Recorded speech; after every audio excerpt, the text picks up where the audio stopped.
केशवं बादरायणं सूत्रभाष्यकृतौ वन्दे भगवन्तौ पुनः पुनः।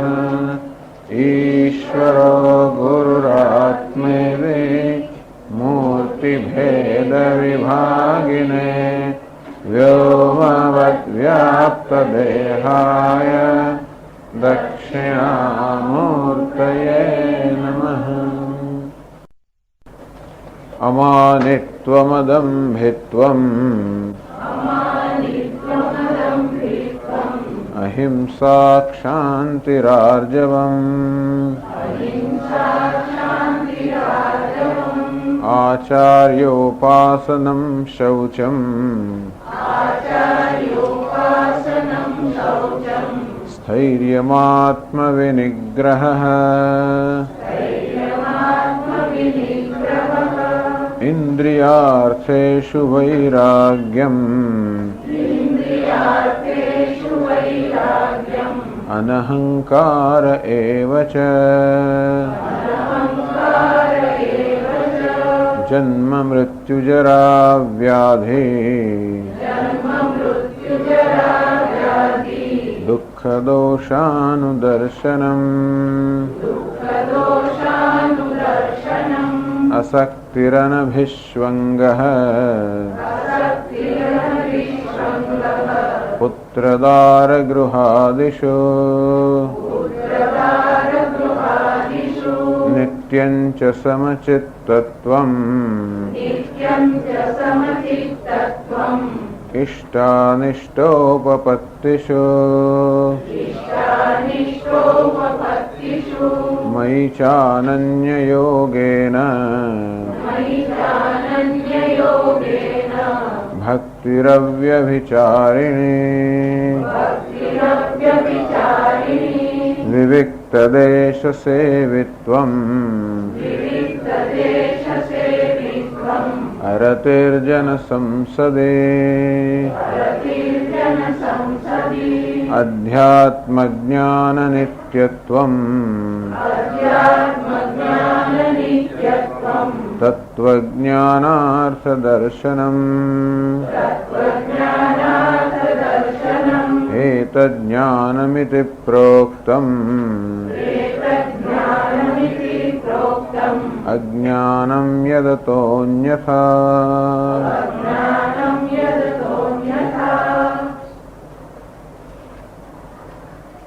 आचार्योपासनम शौचम स्थैर्यम आटली चर्चा કરી આપણે शौचमની चर्चा કરી કે द्विविधम शौचम शुचि अर्थात शुद्धता के पवित्रता बे प्रकारनी है। बहारनी शुद्धि ने आंतर शुद्धि ये आंतरिक अशुद्धिओनी घणी बात करी आपणे कि केवी रीते मनमा अपना मननी अंदर क्रोध लोभ ईर्ष्या असूया आत्मतिरस्कार घृणा आ प्रकारनी वृत्तिओ जયારે उत्पन्न थाय त्यारे मन आपणुं केवुं विक्षिप्त थई जतुं होय छे, मलिन थई जतुं होय छे। तो मननी मलिनता दूर करवा माटेनी तत्परता ए छे शौचम। शौचनुं मूल्य छे। एक वस्तु कही कि एक मलिनतानी आपणे वात करी आत्म तिरस्कार, पोतानी जात माटेनो तिरस्कार।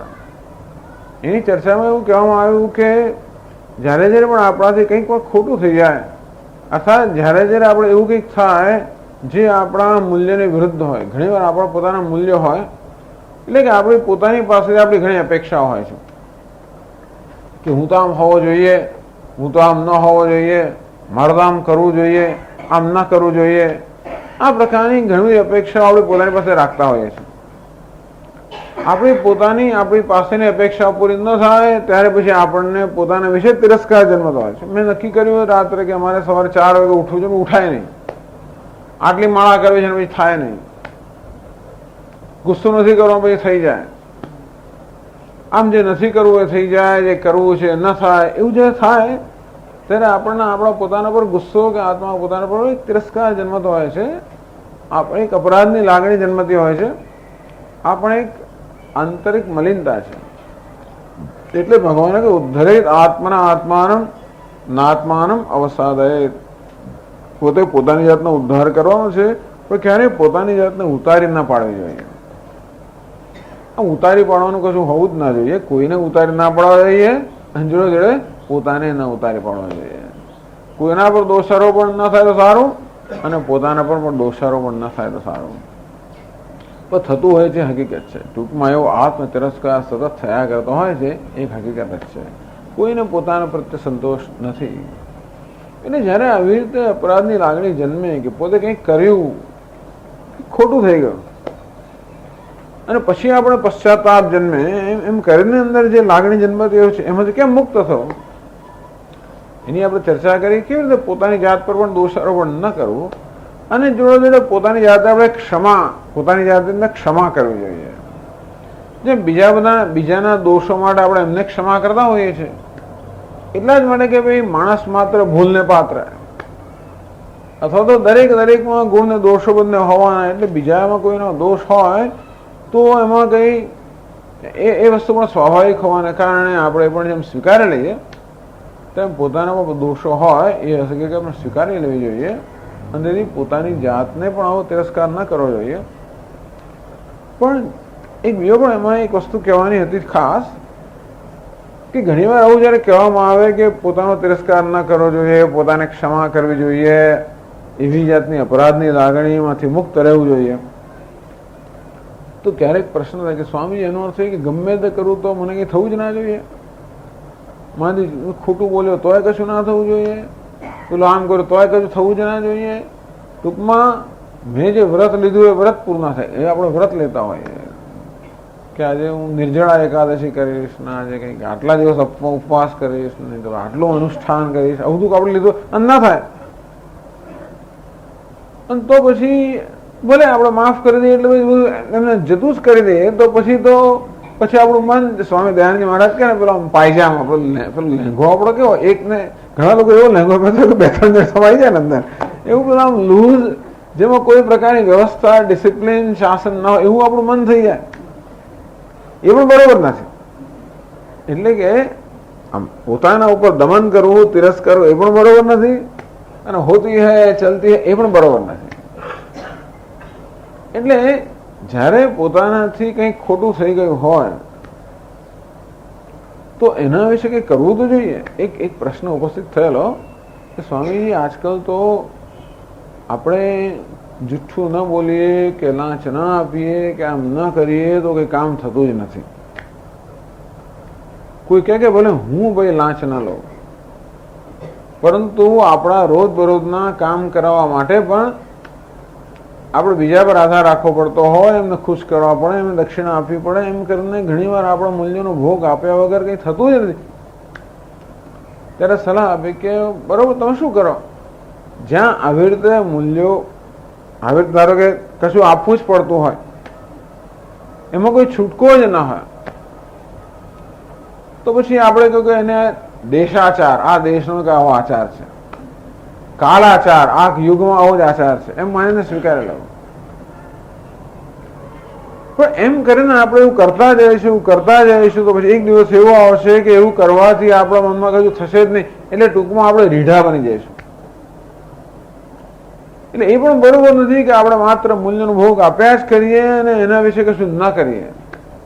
આપણી લાચારીને કારણે મૂલ્યનો ભોગ આપવો પડે, કારણ કે હવે કામ તો આપણું કરાવવું જ છે. કામ ન આપણે તો પછી આસક્તિ હોય જ છે કે આમ તો થવું જ જોઈએ કે મારા છોકરાને એડમિશન તો મળવું જ જોઈએ, મારું આટલું કામ, મને આ લાયસન્સ તો મળવું જોઈએ, મારો આ માલ તો વેચાવવો જોઈએ, મને આ પરમિશન તો મળવી જોઈએ. અને સીધે રસ્તે ના થાય એટલે આપણે પછી કંઈક આડો રસ્તો લેવો પડે, એમ કરીને આપણા મૂલ્યનો ભોગ આપવો પડે.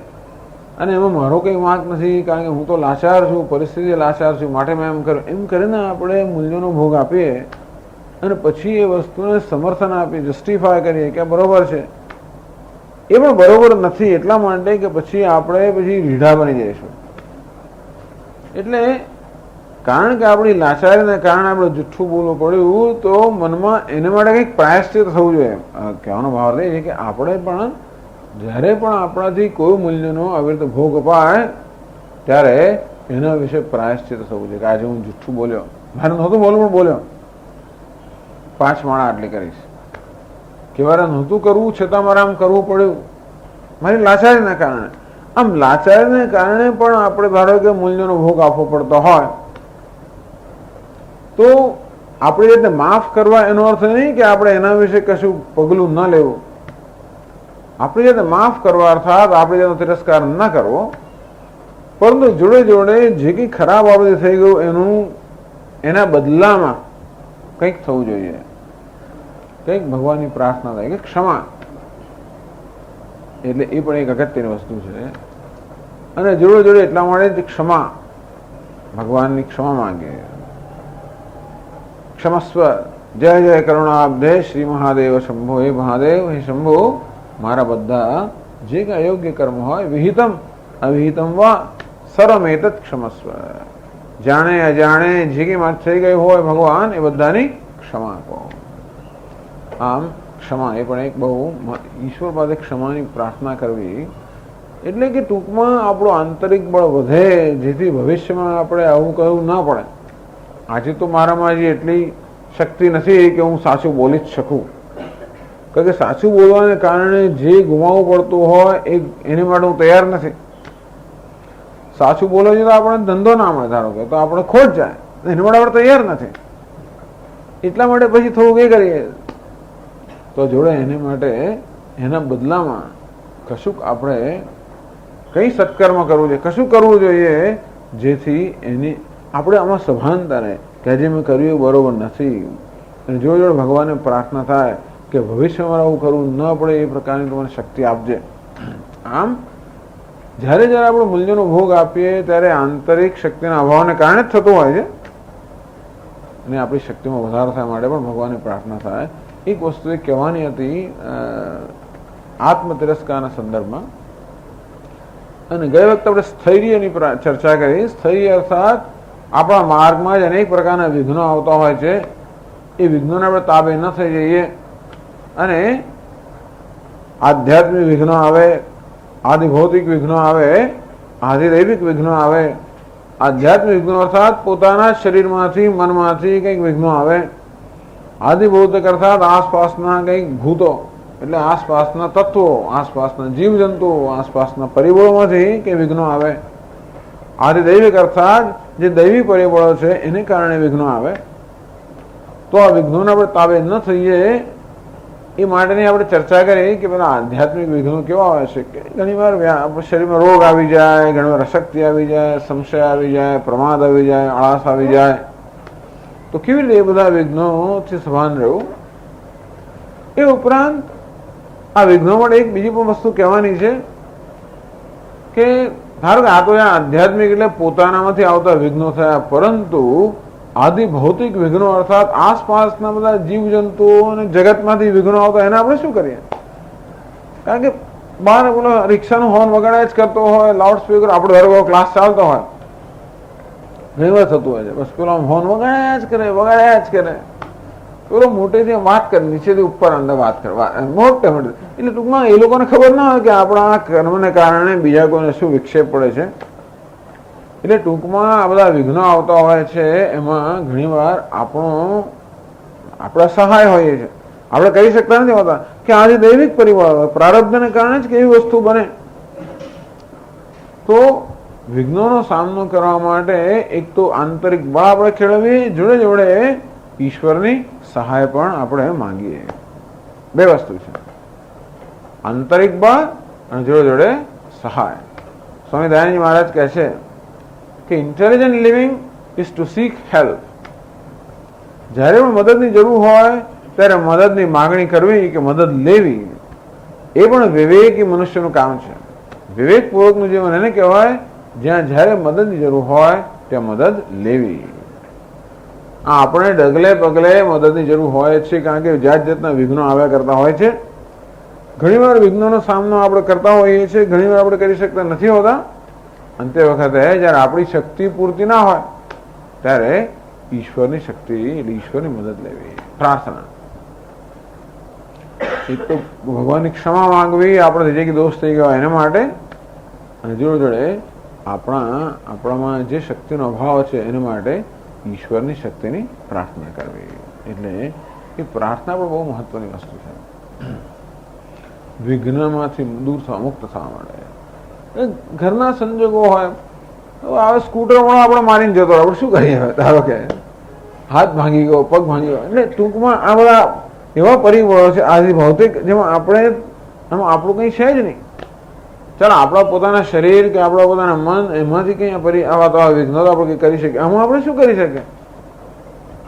અને હિન્દુસ્તાનનું તો કશું જ કરી જ ના શકે, ગમે ત્યારે ગમે તે થઈ શકે એવું છે. તેથી ઈશ્વરો રક્ષતો, ટૂંકમાં ભગવાન રક્ષણ કરે આપણું. અને એક મહત્વની વસ્તુ છે એમાં સ્થૈર્યમાં. પછી આગળ એ છે આત્મ વિનિગ્રહ. 218મું પાનું, 318મું પાનું. આત્મ વિનિગ્રહ ઉપર બીજો પેરેગ્રાફ 318માં પાના પર.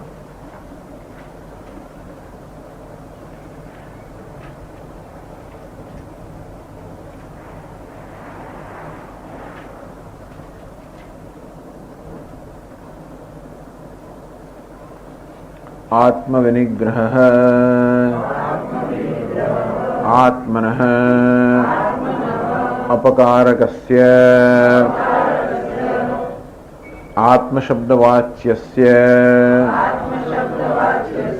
कार्यकरणसंघातस्य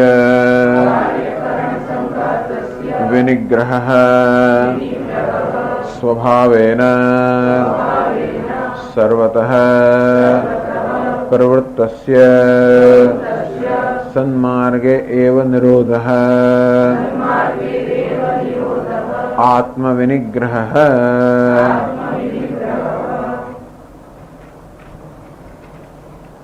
આત્મવિનિગ્રહ એટલે કે આત્માનો નિગ્રહ, આત્મા પર કાબુ, આત્માનો સંયમ. આત્મનઃ નિત્ય સિદ્ધસ્ય અનાધે અતિશયસ્ય. પ્રશ્ન કરે છે કે આત્મા નિત્ય સચ્ચિદાનંદ છે, નિત્ય પૂર્ણ છે, એના વડે નિગ્રહ કરવાનો કયો? આત્મ વિનિગ્રહ, નિગ્રહ કરવો એટલે નિયંત્રણમાં રાખવું, પોતાના નિયંત્રણમાં રાખવું, પોતાના કાબુમાં રાખવું. તો આત્માને વડે નિયંત્રણ કેવું? નિયંત્રણ એને માનવું થઈ શકે જે નિયંત્રણને અધીન છે, પણ આ તો આત્મા તો કોઈ નિયંત્રણને અધીન નથી. એટલે શંકરાચાર્ય આત્મા શબ્દનો અર્થ સમજાવ્યો કે આત્મા એટલે સચ્ચિદાનંદ આત્મા એવું નહીં. ખરેખર આત્મા શબ્દ વાચ્ય છે, જે કહેવાતો આત્મા છે. આત્માને અપકારકસ્ય, પણ ખરેખર તો આત્માનો અપકારી છે. અપકારી એટલે કહેવાતો આત્મા, પણ ખરેખર જે આત્માનો વિરોધી છે, કે આત્માનો અપકાર કરનારો છે, આત્માને હાનિ પહોંચાડનાર છે, એવું કોણ છે? કાર્યકરણ સંઘાતસ્ય. આ શરીર, ઇન્દ્રિય, મન, બુદ્ધિ, આ જે ઉપાધિ છે, આત્મ શબ્દ વાચ્ય છે, જેને સામાન્ય રીતે આત્મા કહેવામાં આવે છે. શરીરને આપણે આત્મા કહેતા હોઈએ છીએ, એટલે સ્ત્રી પુરુષ, ઊંચો નીચો, જાડો પાતો, આ પ્રકારના જે આપણો ખ્યાલ છે, એ જન્મ્યા શરીરને આત્મા કહેવાય. પિતા પુત્ર વગેરે ઇન્દ્રિયોને પણ આપણે આત્મા કહેતા હોઈએ છીએ. એટલા માટે જ આંધળો છું, બહેરો છું, કે ગમે તે આ જે પ્રકારના ખ્યાલ જન્મતા હોય, ઇન્દ્રિયમાં આત્મબુદ્ધિને કારણે. પ્રાણમાં આત્મબુદ્ધિ હોય, ભૂખ્યો છું, તરસ્યો છું વગેરે, પ્રાણમાં આત્મબુદ્ધિ. મનમાં આત્મબુદ્ધિ હોય, સુખી છું, દુઃખી છું, આ મનની વૃત્તિની અંદર આત્મભાવ. બુદ્ધિમાં આત્મબુદ્ધિ હોય, સફળ છું, નિષ્ફળ છું, આ બધા બુદ્ધિમાં આત્મભાવને કારણે જન્મે છે. એટલે આ બધાને આત્મા માની લેવામાં આવે છે સ્વાભાવિક રીતે. એમાં કોઈનો વાંક નથી. જન્મ્યા ત્યારથી આ જે અજ્ઞાન છે એ કેવું સ્વાભાવિક છે. સ્વાભાવિક અર્થાત કોઈ ઉત્પન્ન કરેલું નથી. સ્વાભાવિક અર્થાત જે આપણા સ્વભાવની સાથે જન્મેલું છે. તેથી જેમાં કોઈનો વાંક નથી. એક વસ્તુ છે કે અજ્ઞાન હોવું એમાં કોઈનો વાંક નથી. અને અજ્ઞાનને કારણે ઉપાધિની અંદર અહંભાવ હોવો એમાં કોઈનો વાંક નથી. ઉપાધિમાં અહંભાવને કારણે જે કંઈ બધા રાગ દ્વેષ જન્મ, એમાં કોઈનો વાંક નથી. ટૂંકમાં આપણે જે છીએ એમાં કોઈનો આપણો વાંક નથી.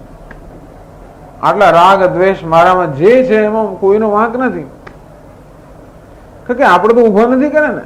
આ ઉપાધિ મેં રચી નથી, એમાં અહંભાવ મેં નથી રચેલો. આ રચના કરનાર પણ ઈશ્વર છે, તો માયા છે ભગવાનની. અને માયા જગતની રચના કરી, ઉપાધિની રચના કરી એટલું જ નહીં, પરંતુ એમાં આત્મભાવની રચના કરી નહીં તો વાંધો નતો. ખાલી જગતની રચના કરી હોત તો આપણે એનો આનંદ માણી શક્યા હોત ને. પણ જગતની રચના કરીને જગતમાં સત્યત્વ બુદ્ધિ એ પણ પાછી માયા ઉભી કરે છે. તેવી રીતે કાર્યકરણ સંઘાતની ઉપાધિની રચના કરે, એમાં અહમ ભાવની પણ એ રચના કરતો હોય છે. માયા એટલે આ એક, બાકી ખાલી રચના કરવી એટલું પૂરતું નથી, પણ એની અંદર પછી સત્ય બુદ્ધિ, આત્મબુદ્ધિ, અનિત્યમાં નિત્ય બુદ્ધિ, અશુચિમાં શુચિ બુદ્ધિ, અપવિત્રમાં પવિત્ર બુદ્ધિ, અનાત્મામાં આત્મબુદ્ધિ, દુઃખમાં સુખ બુદ્ધિ, જેમ સાંખ્યમાં કહે છે કે યોગ શાસ્ત્ર, એવી રીતે. એટલે ટૂંકમાં આપણું જે વ્યક્તિત્વ છે એના માટે આપણે આપણો વાંક કાઢવાની જરૂર નથી, માત્ર એમાં છે કે કરવું આપણી જવાબદારી છે. આપણે જે છે એના માટે આપણે જવાબદારી નથી, પરંતુ જે છે એમાં પરિવર્તન કરવાની જવાબદારી આપણી છે. એટલે કાર્યકરણ સંઘાત છે. આ કાર્યકરણ સંઘાત, કાર્ય એટલે કે શરીર, અને સ્થૂળ શરીર, અને કરણ એટલે સૂક્ષ્મ શરીર. સ્થૂળ શરીરને કાર્ય કહે છે, સૂક્ષ્મ શરીરને કરણ કહે છે. કરણ એટલે સાધન. તો આ તત્વોનું આવ્યું ને કે આ શરીર શું છે, તો કે આયતનમ, આપણા સુખ દુઃખ વગેરે કર્મના ફળ ભોગવવા માટેનું આ એક આયતન છે. એટલે કે આપણું સ્થાન છે જ્યાંથી આપણે સુખ દુઃખ ભોગવી શકીએ. પણ સુખ દુઃખ ભોગવવાનું સાધન કયું, તો કે આપણું સૂક્ષ્મ શરીર, આપણું મન, ઇન્દ્રિયો. આ જ્ઞાનેન્દ્રિયો, મન વગેરે બધા સુખ દુઃખનો અનુભવ કરવાના સાધન છે.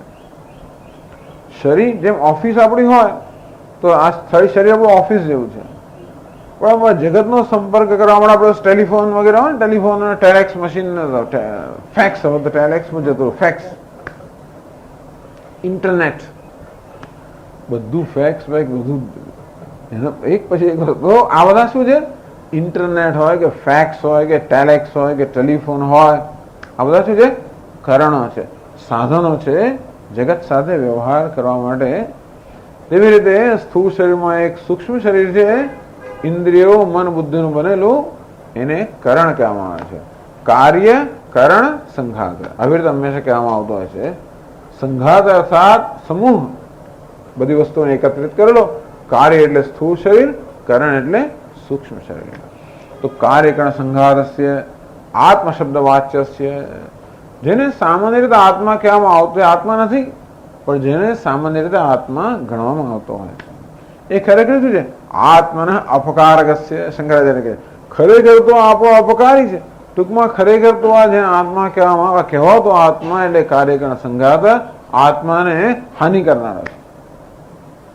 જો પછી આત્માને હાનિ શું, આત્માને હાનિ એટલે ટૂંકમાં આપણને આત્માથી વંચિત રાખનારો છે. જેમ પેલો બ્રાહ્મણ એના યજ્ઞ માટે એક બકરો લઈને જતો હશે એક ગામથી બીજે ગામ, ત્યારે પેલા ઠગ લોકો એમ થયું કે આ બ્રાહ્મણને પેલો બકરો પડાવી લેવો જોઈએ ખરો. એટલે એક ઠગ આવીને આગળ આવીને કહે કે કેમ છો બ્રહ્મદેવ? તો કે હા, પહેલા તો જરા પ્રશંસા કરી, ક્યાં જાઓ છો, શું કરો છો, યજ્ઞ કરવાના છો? ઓહો, પણ કૂતરો કેમ ખવા લઈને જાઓ છો? બ્રાહ્મણ કૂતરો લઈને કે આ તો બકરું છે, કૂતરો ક્યાં છે? અરે આ તો બકરો દેખાય, મને તો કૂતરો દેખાય છે, એમ કઈ જતો. થોડી વાર આગળ પેલા થોડાક મનમાં થોડોક એમ જાગૃત થયો કે આવું કેમ કહ્યું પેલા. એટલા બીજો આવ્યો, એને કેમ છો બ્રહ્મદેવ બધી વાત કરીને પછી કહે છે કે ઓહો, આવા કૂતરાને આમ આવા તો અપવિત્ર નથી જાય. મને એમ કે કૂતરાને અડકો તો અભડાઈ જાય, તો કૂતરાને ખવા પર નાખીને લઈ જાવ છો. અભડાઈ નથી તો હું ક્યાં કૂતરાને ખવા પર નાખી લઉં? હું તો બકરાને ખવા પર નાખી લઈ જાઉં છું. અરે મને તો કૂતરો દેખાય છે, તને બકરી ક્યાંથી દેખાય? બસ હવે તો લગભગ બ્રાહ્મણને લગભગ થયું કે આ તો આ કૂતરું જ લાગે છે, છતાંય પણ લઈ ગયો. જયારે આગળ ત્રીજો આવે, બસ પતી ગયો. ત્રીજા જયારે ગયો ત્યારે બ્રાહ્મણને ખાતરી જ થઈ કે આ કૂતરું જ છે, બકરું નથી, ફેંકીને જતો રહ્યો. આ ઠગ લોકો શું કરે છે, આપણને જે વાસ્તવિકતાને વંચિત રાખે છે ને, છે ખરેખર મારી પાસે બકરો, અને છતાં પણ એનાથી મને વંચિત રાખે છે, એમ કરીને પોતાના અપકારી કહેવાય. અને તે રીતે આ કાર્યકરણ સંઘાત પોતે જ આત્મા છે એમ કહીને આત્માપણાનો દાવો કરે છે, એમ કરીને વાસ્તવિક આત્મા છે એનાથી વંચિત રાખે છે ને. આ શરીર આત્મા હોવાનો દાવો આગળ આવીને પોતે હું આત્મા છું એમ કહી દે છે, આપણે માની લઈએ છીએ. અંદર જે સાચો આત્મા છે સચ્ચિદાનંદ આત્મા એને આપણે ફેંકી દઈએ છીએ, અર્થાત એમાં આત્મબુદ્ધિ ન હોવાના કારણે એના લાભથી વંચિત રહીએ છીએ. વિચાર કરો, સચ્ચિદાનંદ પૂર્ણ પરમાત્મા છે અને છતાં વિચારો કેવો દીનહીન અસહાય છે ને, દુઃખી થઈ રહ્યો છે. શેને કારણે? એટલા માટે દુઃખનું કારણ એક જ છે કે જે આત્મા નથી એને આત્મા માની લેવામાં આવે છે. એટલે શંકરાચાર્ય કહે છે આ કહેવાતો આત્મા, આ કાર્યકાળ સંઘાત જે ખરેખર આત્માનો અપકારી છે, આત્માનો ને હાનિ કરનાર છે, એનો સંયમ. સચ્ચિદાનંદ આત્માનો સંયમ નહીં, આત્મ વિનિગ્રહ એટલે એ સચ્ચિદાનંદ આત્મા પર સંયમ નહીં, પરંતુ આ કાર્યકાળ સંઘાત પર સંયમ. એને પણ એને સંયમ કરવાનું શું જરૂર છે બિચારા? એ જેમ વર્તે એમ શું વાંધો? સ્વભાવેન સર્વતઃ પ્રવૃત્તસ્ય, એક સ્વભાવ છે. સ્વભાવ કેવો છે? તો કે હંમેશા બહિર્મુખતા એ આ આત્માનો એટલે કે મનનો સ્વભાવ છે. પરાંચિખાની વ્યતૃણત સ્વયંભૂ તસ્માત પરાંગ પશ્યતિ નાંતરાત્મન, કે આ કહેવાતો આત્મા એ પંચમહાભૂતનો બનેલો છે ખરેખર તો, અને જગતના વિષયો પણ પંચમહાભૂતના બનેલા છે. એટલે બેને મિત્ર છે, આપણને ખબર નથી. આમ કેવી ટૂંકમાં અંદરથી કેવી જાતની બધા ગુફ્તેગા થતા હોય આપણને ખબર ના પડે. કોણ અંદરથી કઈ જાતની ચાવી ચડાવે છે ખબર ના પડે આપણને. એવી રીતે આપણો આ કાર્યકાળ સંઘાત છે એને કોણ ચાવી ચડાવે છે ખબર છે? પેલો બહિર્મુખતા, વિષયો પ્રત્યેનો પેલો રસ, આકર્ષણ, રાગદ્વેષ. કારણ કે આ પંચમહાભૂતમાંથી બનેલી છે ઉપાધિ, વિષયો પંચમહાભૂતમાંથી બનેલા છે. એટલે બંનેને અંદર મિત્રતા હોય છે, સ્વાભાવિક છે. એટલે સ્વાભાવિક છે કે વિષયો પ્રત્યેના આકર્ષણ હોય, એટલે વિષયો પ્રત્યે રાગદ્વેષ હોય, એ આપણો મનનો સ્વભાવ છે. જેમ ત્રીજા અધ્યાયમાં કહ્યું, ઇન્દ્રિયસ્યાર્થે રાગદ્વેષો વ્યવસ્થિત. પ્રત્યેક ઇન્દ્રિયમાં કે મનમાં પોતપોતાના વિષયો મળે રાગદ્વેષ રહેલા જ છે. અને આ કાર્યકાળ સંઘાત આપણને વશ નથી. કોને વશ છે? રાગદ્વેષને વશ છે. ઘણી વાર તો વર્ષો બધી ખબર પડતી હોય છે. પરદેશની અંદર પણ, હિન્દુસ્તાનમાં તો શું થતું હોય ખબર પણ નહીં પડે, પણ વિદેશની અંદર પણ હમણાં 2 વર્ષ પર ખબર પડી લોકોને કે FBI નો એક મોટો ઓફિસર હતો કંઈક, એ રશિયાનો પણ પાછો જોડે સ્પાય હતો, રશિયાનો પણ ગુપ્તચર હતો, અમેરિકાનો મોટો ગુપ્તચર અને રશિયાનો પાછો ગુપ્તચર. બધી માહિતી અહીં જઈને ત્યાં આપી આવે. કેટલા વર્ષો બધી ખબર પડે. આવું તો જાણે પેલા વિશ્વયુદ્ધમાં તો બહુ થતું હતું, પણ આવું તો હજી થયા જ કરે છે. એટલે આપણે જેને આપણો માનતા હોઈએ, આપણો ના પણ હોય, અને ખરેખર આપણો અંદર રહીને ખરાબ કરનારો હોય, એ બહુ વધારે મુશ્કેલ છે. જો પેલો બહારથી રહીને એમ સીધે સીધું ખરાબ કરનારો હોય તો આપણે એને ઓળખી શકીએ અને એને શું પગલાં લેવા આપણે નક્કી કરીએ. પણ જે આપણો મિત્ર જણાતો હોય ને અંદરથી પાછો આપણું ખરાબ કરતો હોય, હવે આ આત્મા આવો છે. કયો? કાર્યકાળ સંઘાત રૂપી આત્મા એવો છે. કારણ કે એ કોના કાબુમાં છે? પેલા રાગદ્વેષના કાબુમાં છે. ઇન્દ્રિયાણી મનોબુદ્ધિ અસ્યાધિષ્ઠાન મુચ્યતે. ઇન્દ્રિય, મન, બુદ્ધિ બધામાં પેલા રાગદ્વેષ કે વિષયનું આકર્ષણ, પેલા રસ રહેલા જ છે. અને તેથી આ કાર્યકાળ સંઘાત એ રાગદ્વેષથી કામથી સંચાલિત છે, રામથી સંચાલિત નથી, કામથી સંચાલિત છે. એ રીતે આત્મન અપકારક છે. એટલે સ્વાભાવિક વૃત્તિ કોને કહેવાય?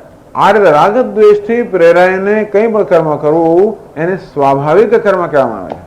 સ્વભાવ અર્થાત રાગદ્વેષ. રાગદ્વેષથી પ્રેરાઈને જે પ્રવૃત્તિ થાય એને સ્વાભાવિક પ્રવૃત્તિ કહેવામાં આવે છે. અને સ્વાભાવિક પ્રવૃત્તિ હંમેશા ઉન્માર્ગ અર્થાત ઉલટે માર્ગે જ જનારી હોય. એટલે કે સન્માર્ગે એવ નિરોધ, મોક્ષ પ્રતિકૂલે પ્રવૃત્તિ નિરુદ્ધ.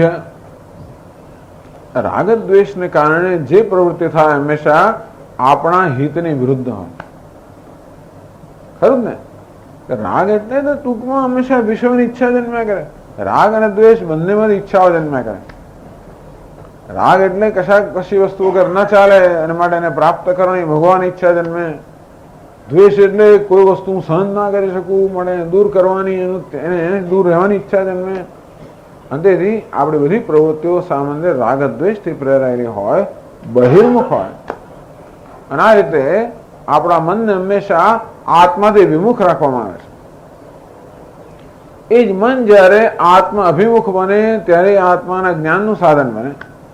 પણ એ જ મન જ્યારે આત્માથી વિમુખ હોય ત્યારે બધા સંસારનું કારણ બને. મને એવું મનુષ્યાણામ કારણમ બંધ મોક્ષયો. એક જ મન મોક્ષનું પણ કારણ છે, બંધનું પણ કારણ છે. બંધાય વિષયાસક્તમ મુક્ત્ય નિર્વિષયમ સ્મૃતમ. કયું મન છે જે બંધનનું કારણ છે? વિષયની અંદર જે આસક્ત છે એ મન બંધનનું કારણ છે. નિર્વિષયમ, વિષયની વાસનાથી કે વિષયના આકર્ષણથી રહિત છે એ મન મુક્તિનું સાધન છે. એટલે આનું નામ નિગ્રહ. એટલે કહે છે કે જો આપણે આ રીતે કાર્યકરણ સંઘાત પર, ટૂંકમાં આપણા મન ઇન્દ્રિયો પર જો નિયંત્રણ નહીં રાખીએ અને એમને ફાવે તેવી પ્રવૃત્તિ કરવા દઈશું, અર્થાત એમને સ્વચ્છંદ રીતે વર્તવા દઈશું, તો એમની પ્રવૃત્તિઓ બધી આપણા હિતની વિરુદ્ધની પ્રવૃત્તિ છે. આપણું કયું હિત છે? મોક્ષ આપણું હિત છે. આમ ખરેખર દરેક મનુષ્ય મોક્ષ ઈચ્છી રહ્યો છે. એટલે ઇન્દ્રિયના વિષયોનો આપણે જયારે આ જગતના વિષયોની પ્રાપ્તિ માટે પ્રયત્ન કરતા હોઈએ ત્યારે પણ ખરેખર આપણે મોક્ષ જ જોઈતો હોય છે.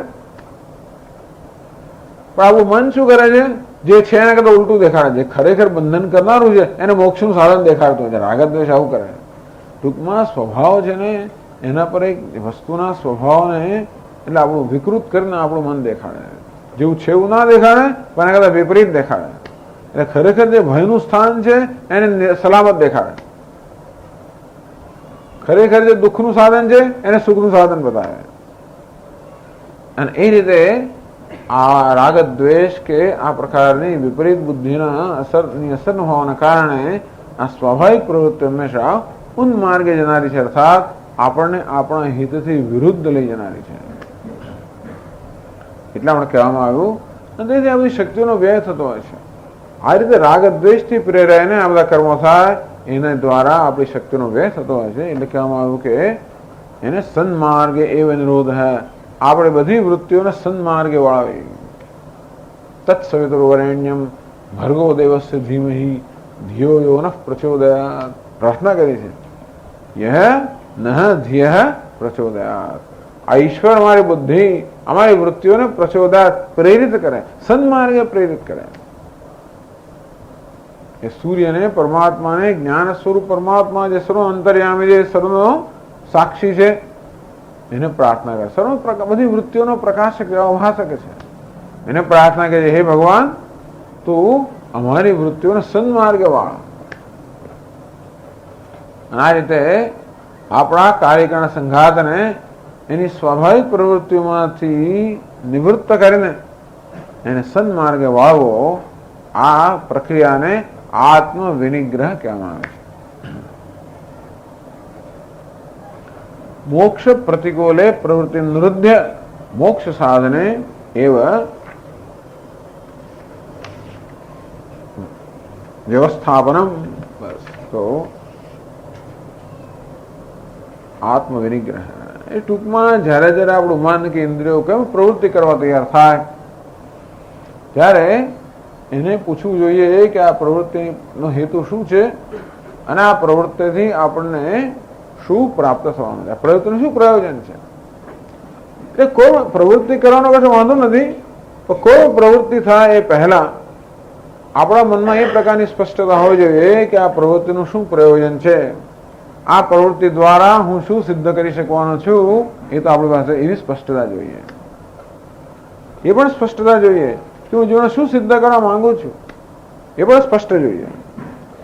કે જેમ કહ્યું ને કે દરેક ઈચ્છાની પાછળ ખરેખર ઈચ્છા શું છે? બધી ઈચ્છાના બોજમાંથી નિવૃત્ત થવાની.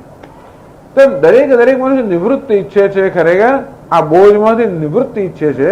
મોક્ષનો અર્થ એ જ કે આ બોજમાંથી નિવૃત્તિ.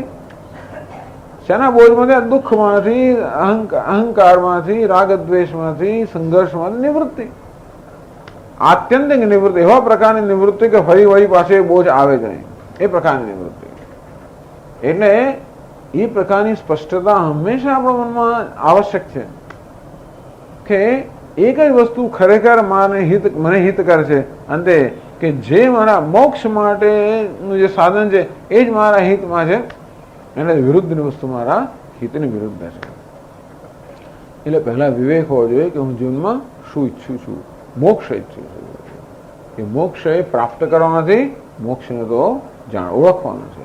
એટલે કે આત્મજ્ઞાન ઈચ્છું છું. આ પ્રકારની સ્પષ્ટતા હોય પછી દરેક વખત પ્રશ્ન પૂછીએ કે આ મનમાં એક ઈચ્છા જન્મી, ઈચ્છા પૂરી કરવી કે નહીં?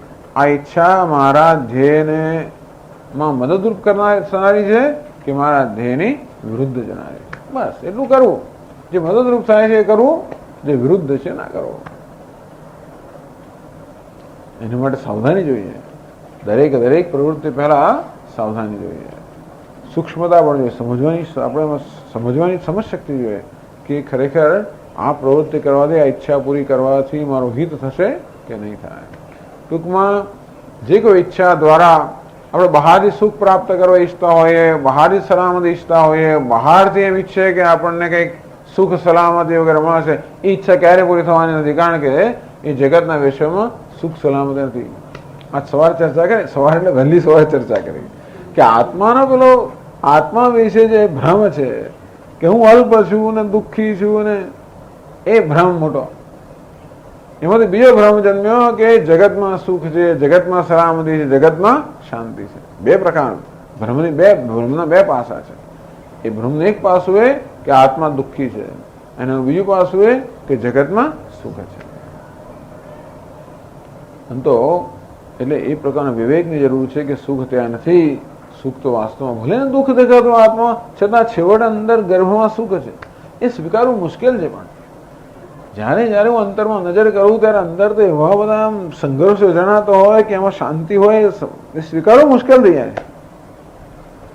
એટલી બધી હું અલ્પતાથી અને હીનતાથી પીડાતો હોઉં કે હું પૂર્ણ આત્મા છું, એ સ્વીકારવું મુશ્કેલ પડી જાય છે. સતત એવો અંદર એવું દુઃખ અને સંઘર્ષ ચાલતો હોય કે હું સુખી છું, શાંત સ્વરૂપ છું, સ્વીકારવું મુશ્કેલ પડે છે, શંકા જ નથી. આ છતાં પણ સ્વીકાર કરો, એને શ્રદ્ધા કહે છે.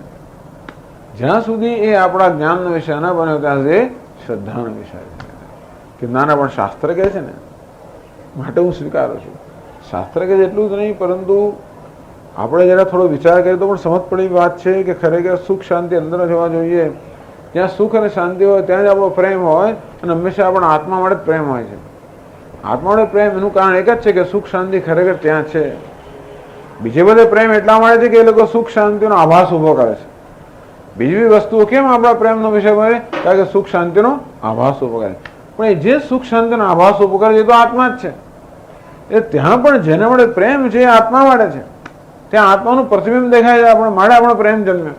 જેમ આપણો દીકરો તો આપણો બહુ વહાલો હોય, તો દીકરા જેવું કોઈ દેખાય એને માટે પણ વહાલ ઉત્પન્ન થાય. પછી આપણે કહે એવું ઘણી વાર થતું હોય ને, એનો કંઈક આવું જ દેખાય.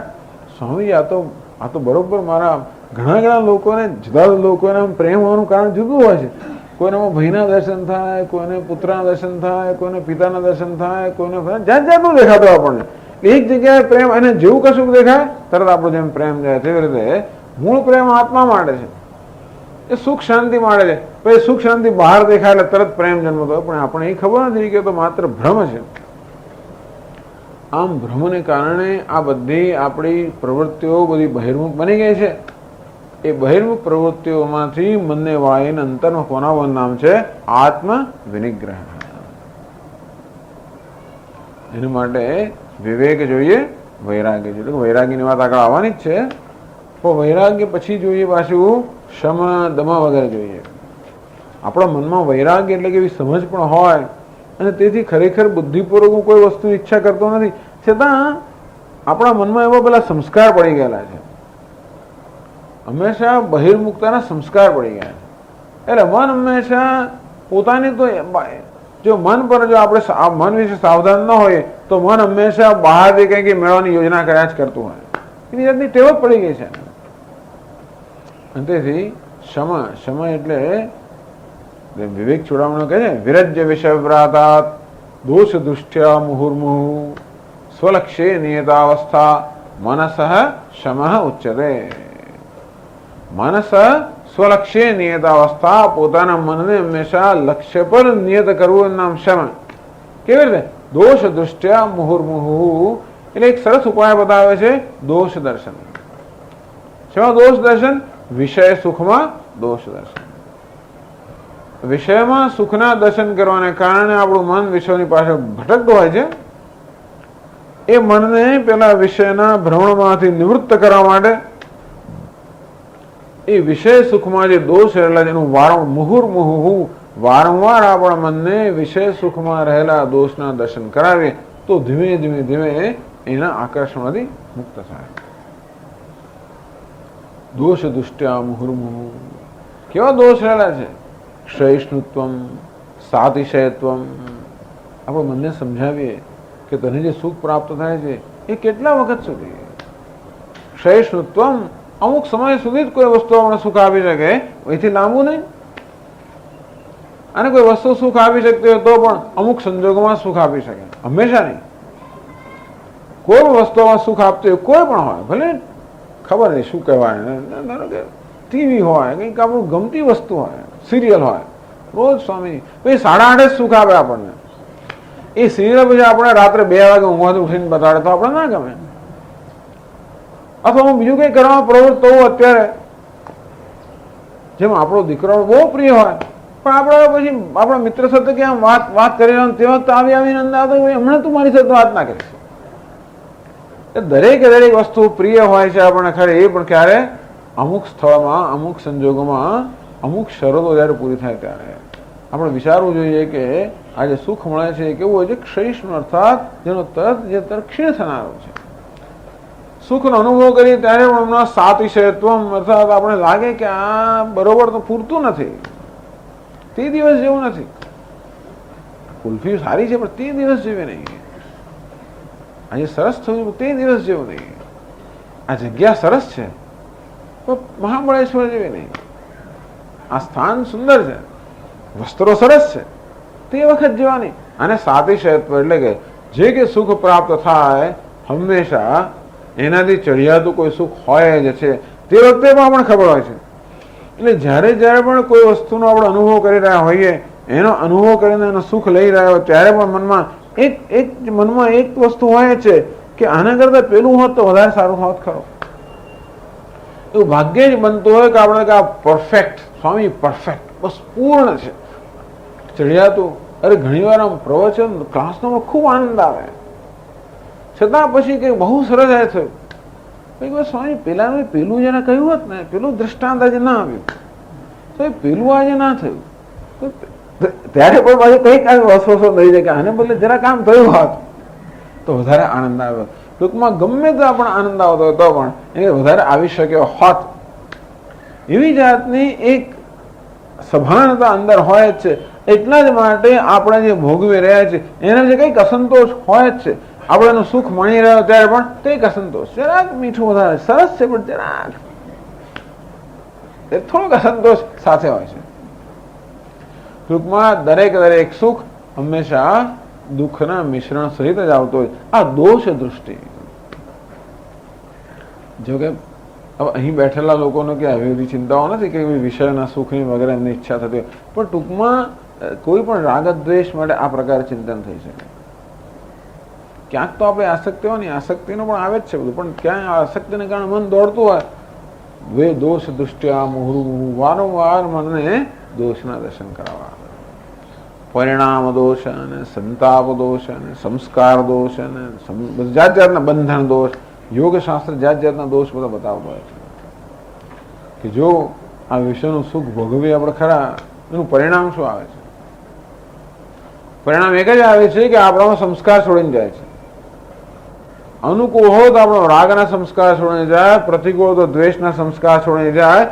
એમ કરીને દરેક અનુભવ પૂરો થઈ જતો નથી, એની હિતિશ્રી થઈ જતી નથી. દરેક અનુભવ હંમેશા સંસ્કાર છોડીને જવાને કારણે બીજા અનુભવ માટેનો એક બીજ છોડીને જતો હોય છે. અને તેથી આપણો રાગ દ્વેષના સંસ્કાર ઉત્પન્ન કરીને જતો છે અને એ રીતે બીજી ઈચ્છા માટેનું બીજ છોડીને જાય. આમ જ્યારે જ્યારે આપણે ઈચ્છા પૂરી કરીએ ત્યારે એ ઈચ્છા માત્ર ત્યાં પૂરી થઈ જતી નથી આવતી, પરંતુ એ ઈચ્છાની પૂર્તિ દ્વારા વળી પાછા બીજી ઈચ્છાનું બીજ રોપીને જતી હોય છે. આપણી ઈચ્છા પૂરી થઈ, બહુ ગમ્યું આપણને, એટલે ભાઈ આપણે શું ઈચ્છે, આવું ફરી સાથે કેવું સારું, આવું ના હોય તો કેવું સારું. પછી પાછી આપણે ધાસ્તી થકે કે બગડી જશે તો, બદલાઈ જશે તો, કંઈક જતો રહેશે તો. એટલે આ પ્રકારે કંઈક રાગ દ્વેષના સંસ્કાર છોડીને જાય. એટલું જ નહીં, પણ આ સુખની ઈચ્છા તો એવી છે કે જેમ પૂરી કરીએ એમ ઘીમાં પેલા અગ્નિમાં ઘી રેડવા જેવું છે, એમ વધારે વધારે વળી પાછી તૃષ્ણા વધારે વધારે પ્રબળ થતી જાય. આ બધા એના દોષ છે, આ બધા વિષયના સુખમાં રહેલા દોષ છે. ટૂંકમાં આપણા રાગ દ્વેષની પૂર્તિમાં આ પ્રકારના બધા દોષ રહેલા છે. સંતાપ તો છે જ, કશું પ્રાપ્ત કરવામાં એ સંતાપ વસ્તુ એમને તો મળતી નથી. કશાકને ભોગવવું હોય તો પણ એને માટે કેટલો પરિશ્રમ કરવો પડે, એમને તો મળતું નથી ને કશું. એમને તો ખાલી આ ભગવાને રચેલી વસ્તુ મળે, એમાં તો આપણે ચાલતું નથી ને. ભગવાને રચેલી વસ્તુ તો આપણે ગમતી નથી. ભગવાને બધું બહાર રચેલું છે, વૃક્ષ ને બધું, પણ એને અહીંયા પેલું વૃક્ષ લાવું તો મને વધારે ગમે. ટૂંકમાં મને એ ફૂલ ક્યારે આનંદ આપે, ત્યાં ફૂલ નહીં, મારા ઘરમાં લાવીને ફ્લાવર વેઝની અંદર હું જયારે ગોઠું ત્યારે મને એનો આનંદ આવે. એટલે દરેક દરેક વસ્તુમાં કશો ફેરફાર કરીને આપણે જરૂર જોઈએ છે. ભગવાને રચેલું છે એવું જો આપણે માની શકતા હોય તો બસ નિરાશ થઈ ગઈ, તો આપણે કશું કરવાનું રહે જ નહીં. પણ ભગવાને રચેલું શરીર નથી માણી શકતા. આ નાક જરા છે એમાં થોડી પ્લાસ્ટિક સર્જરી કરાવી, અને ભાઈ દરેકમાં કશું કરાવતા રહે છે, કે વાળમાં કશું કરાવ્યું, માથામાં કંઈ કરાવ્યું, પેલામાં કંઈ કંઈ કરાવતા રહીએ છીએ. કેમ? ભગવાને રચેલું છે એમાં આપણે આનંદ નથી. જો એટલે સ્વામીજી મારા બહુ સરસ કહે છે, આની આગળ વાત થયેલી છે કે વોટ ઇઝ પ્રોગ્રેસ, કે ભાઈ આપણે વિકાસ કર્યો, દુનિયા વિકાસ કરે, કોને વિકાસ કહેવાય? એટલે કન્વર્ટિંગ લક્ઝરીઝ ઇન્ટુ નેસેસિટીઝ. જે ખરેખર આપણા મોજ શોખના સાધનો છે એને જરૂરિયાતના સાધનો બનાવી દેવાય. એટલે આજથી 5 વર્ષ પહેલા જે આપણા માટે આમ એકદમ મોજનું શોખનું સાધન હતું, આશ્ચર્યનું સાધન હતું, આજથી 5 વર્ષ પહેલા પછી પેલો ટેલિફોન આવ્યો, કયો? Cellular mobile telephone. થ્રિલ, આ મોબાઈલ ટેલિફોન જો સ્ટેશન લોકો ટેલિફોન લઈ લઈને ફરતા હોય છે ભાઈ બધા, જ્યાં જાય ત્યાં, અને પાછા રેલવે સ્ટેશન બધી ભાઈ ફોન. લક્ઝરી એટલા માટે કે ન હોય તો ચાલે, કે ત્યાં સ્ટેશન પર ફોનની જરૂર નથી કરવાની. તો લક્ઝરી એટલે છતાં છે આપણી પાસે, નામ લક્ઝરી. પછી એમ કરતા કરતા એક સમય એવો આવે કે પછી તો આપણને ફોન વગર ચાલે જ નહીં. પછી પેલો ફોન વગર આમ મજા ના આવે આપણને, તો પછી આપણી જરૂરિયાત બની જાય. આમ જે લક્ઝરી છે, શોખની વસ્તુઓ છે, એ ધીમે ધીમે જીવનમાં જરૂરિયાતની વસ્તુ બની જાય. આવો સ્વભાવ છે વિષય જાણવું જોઈએ. કે એવો પગ પેસારો કરે ને, આવે ત્યારે મહેમાન થઈને આવતા હોય તો ધીમે ધીમે આમ બરાબર રોકાઈ જાય નહીં, અને એવો પગ પેસારો કરે છેવટે આપણા માલિક બની જાય. એટલે આપણે જોઈએ છીએ કે આવી રીતે જગતના પદાર્થોમાંથી આ સુખ શાંતિ વગેરે મેળવવાની પ્રક્રિયામાં આપણે વધારે પરતંત્ર થતા જઈએ છીએ. આ બધા દોષ રહેલા છે. દોષ દુષ્ટ્યા મુહુર્મુહુ, વારંવાર આપણા મનને આ બધા દોષનું દર્શન કરાવવું જોઈએ. અને તો જ મન એમના સ્વાભાવિક આકર્ષણમાંથી મુક્ત થશે. 2 પ્રકારના આકર્ષણ છે, એક બૌદ્ધિક આકર્ષણ અને બીજું સ્વાભાવિક આકર્ષણ. એક તો બુદ્ધિમાં વિવેકનો અભાવ હોય અને તેથી આપણે ખોટું મૂલ્ય આપતા હોઈએ. જે વસ્તુ મૂલ્યવાન નથી ને મૂલ્ય આપવાનું પણ એક અવિવેક છે. એટલે વેદાંત શ્રવણ ના કરતા એમ તો બધી વસ્તુ મૂલ્યવાન હોય જગતમાં. આ સાંભળી રોજ સાંભળ કરી એટલે ખબર પડે કે આ જગત મિથ્યા છે, આમ છે, ધીમે ધીમે છેવટે બુદ્ધિપૂર્વક તો આપણે વિચારને મૂલ્ય ના આપીએ કે સ્વામીજી બરોબર, પણ છતાંય પણ મકાન લઈએ તો પછી તો આવું જ જોઈએ, હું આ તો જોઈએ, એટલું પેલું તો કરવાનું. એ કયા પ્રકારનું આકર્ષણ છે? એ આકર્ષણ બહુ સ્વાભાવિક. એટલે બુદ્ધિ નથી, બે વસ્તુ છે ને આપણી. એક તો આપણું બૌદ્ધિક વ્યક્તિત્વ છે, બીજું આપણું એક લાગણીશીલ કે આવેગાત્મક વ્યક્તિત્વ છે. તો અહીંયા આત્મ વિનિગ્રહ એમ જયારે કહેવામાં આવ્યું છે પોતાના વ્યક્તિત્વ પર સંયમ પ્રાપ્ત કરો, ત્યારે અહીંયા શંકરાચાર્ય સ્વાભાવિક સ્વભાવ એના આપણું જે એક આવેગાત્મક વ્યક્તિત્વ છે, સ્વાભાવિક વ્યક્તિત્વ છે, એને સમજાવે તોય ના માને. ઘણી વાર તો સમજાવ કરે તોય પણ મન જે લીધું હોય પીછે છોડે જ નહીં. તો એ જે સ્વાભાવિક છે, આવેગાત્મક છે, હેબિચ્યુઅલ અંગ્રેજીમાં એને કહેવાય, એના પર હવે તો વાર એ મનને કેળવવાની જરૂર છે. ટૂંકમાં જે મન કેળવાયેલું નથી અને તેથી જે સ્વાભાવિક રીતે આકર્ષણ ધરાવતું અને સતત કેળવવું. દોષ દુષ્ટામ આ પ્રમાણે શમ મનમાં મનને રાગ દ્વેષથી મુક્ત કરવા માટેનો એક સભાન પ્રયત્ન, તો જ એ મન આપણા કાબુમાં આવે. જ્યાં રાગદ્વેષ હોય તો મન રાગદ્વેષના કાબુમાં આવે છે. જે મન રાગદ્વેષથી રહિત છે એ આપણા કાબુમાં આવે છે. આત્મૈવ આત્મનો બંધુ આત્મૈવ રિપુરાત્મન બંધુરાત્મા આત્મનસ્તસ્ય યેનાત્મૈવ આત્મનાદિતઃ અનાત્મસ્તુ શત્રુત્વે વર્તેત આત્મૈવ શત્રુ. ભગવાન કહે છઠ્ઠામાં કહ્યું કે જે મન આ રાગદ્વેષથી રહિત છે એ આપણું મિત્ર છે. રાગદ્વેષનો પ્રભાવ છે આપણને આપણું શત્રુ છે. ટૂંકમાં આપણા મનને આપણું મિત્ર બનાવવું, એનું નામ છે આત્મ વિનિગ્રહ. એ સિવાય પણ ઘણી વાર આપણે કહ્યું ને આમ ઘણું કહીએ તો ના માને. ઘણી વાર મને એવું હોય છે ગમે એટલું સમજાવે, દોષ દેખા કરી તો પેલો કે મારે તો એ જ જોઈએ છે. ઘણી વાર બાળકોને આપણે બહુ સમજાવીએ તો આમ ના થાય, જો નિશાળ જાય તું ભણવું જોઈએ, આમ કરવું જોઈએ, તેમ કરવું જોઈએ, નહીં ભણવું તો શું હાલત થશે, જો પેલા લોકોને જો આમ લારી ખેંચવી પડે છે ને શું થશે. સમજે 2 મિનિટ સમજે, ભાઈ પાછું ભાઈ કૂતરાને પૂછીને જેમ હતું ત્યાં આવી જાય. મન પણ આપણે એવું છે, સમજાય કરીએ તો કૂતરાની પૂછડીની જેમ ઘણી વાર હતું ત્યાં આવી જાય. ત્યારે શું કરવાનું? ત્યારે પછી એના પર નિયંત્રણ કરવાનું કે નહીં, સમજાવવાનું. સમાધિ ન માને તો દમન, એને દમ કહેવામાં આવે. ક્ષમા અને દમન. દમા એટલે પછી તો મનને પકડી જ રાખવાનું, જીભને પકડી જ રાખવાની કે નહીં ખાવાનું. સામે પડેલું છે પેલું મારે તો એક વધારે કે નહીં. મન કહેતું હોય ચાલો આમ જરા એક સિરિયલ જોયા બીજી જોઈ નાખીએ. બીજા લોકો મૂવી પેલા વિડીયો જોતા હોય તો એક સાંભળે 3 વિડીયો. વિચાર કરો, આખી રાત જોયે 3-4 સિનેમા વિડીયો લઈ આવે છે. રાત્રે 9 વાગ્યાથી શરૂ કર્યો, સવારના 6 વાગે જોયા કે કેવી રીતે મગજ ચાલતો છે. તો બસ એક જોયું, ચાલો બીજું જોઈ નાખે, ચાલો ત્રીજું. દમન. આટલું thus far and no further. Lakshman રેખા, આથી આગળ નહીં જવાનું. અને આ રીતે આપણા મનને નિયંત્રણની પણ જરૂર છે, સમજાવટની જરૂર છે, જોડે નિયંત્રણની. દુનિયા બંને જોઈએ. સામ દામ દંડ બધી જ વસ્તુની જરૂર છે. સામ એટલે સમજાવવું, આપણે મનને સમજાવે. દામ એટલે થોડું ખુશ કરું, સારું લે બસ ચાલ લે ભાઈ તું અમે જો આટલો અડધો કલાક જો જરા આટલું ખાઈ લે, જા આટલું કરી લે. દામ. પછી પણ ખાવું ના આવે દંડ નહીં. એટલે પછી આપણે પુટ અવર ફૂટ ડાઉન. ટૂંકમાં પછી તો આપણે આપણો જે નિયમ છે એ બરોબર નિયમિત પાલન કરે કે આમ કરવાનું, આમ નહીં કરવાનું. આ બધાની જરૂર છે. દંડ પણ કરવો પડે, છતાંય પણ તો ચાલો તો એક દિવસ ખાવાનું એવું સ્વામી ચિન્મયાજી મહારાજ કહે. કારણ કે હવે કે આપણું મન આપણું કયું ના કરે, દંડ કરવા. આજે ચા નહીં મળે, જાઓ આજે તને ચા નહીં મળે, એને જે ગમતું હોય લઈ લેવાની પાસેથી. સામ દામ દંડ. આ રીતે જે જરૂર હોય, ખોટો દંડ નહીં આપવાનો. દંડ હંમેશા છેલ્લું હોય.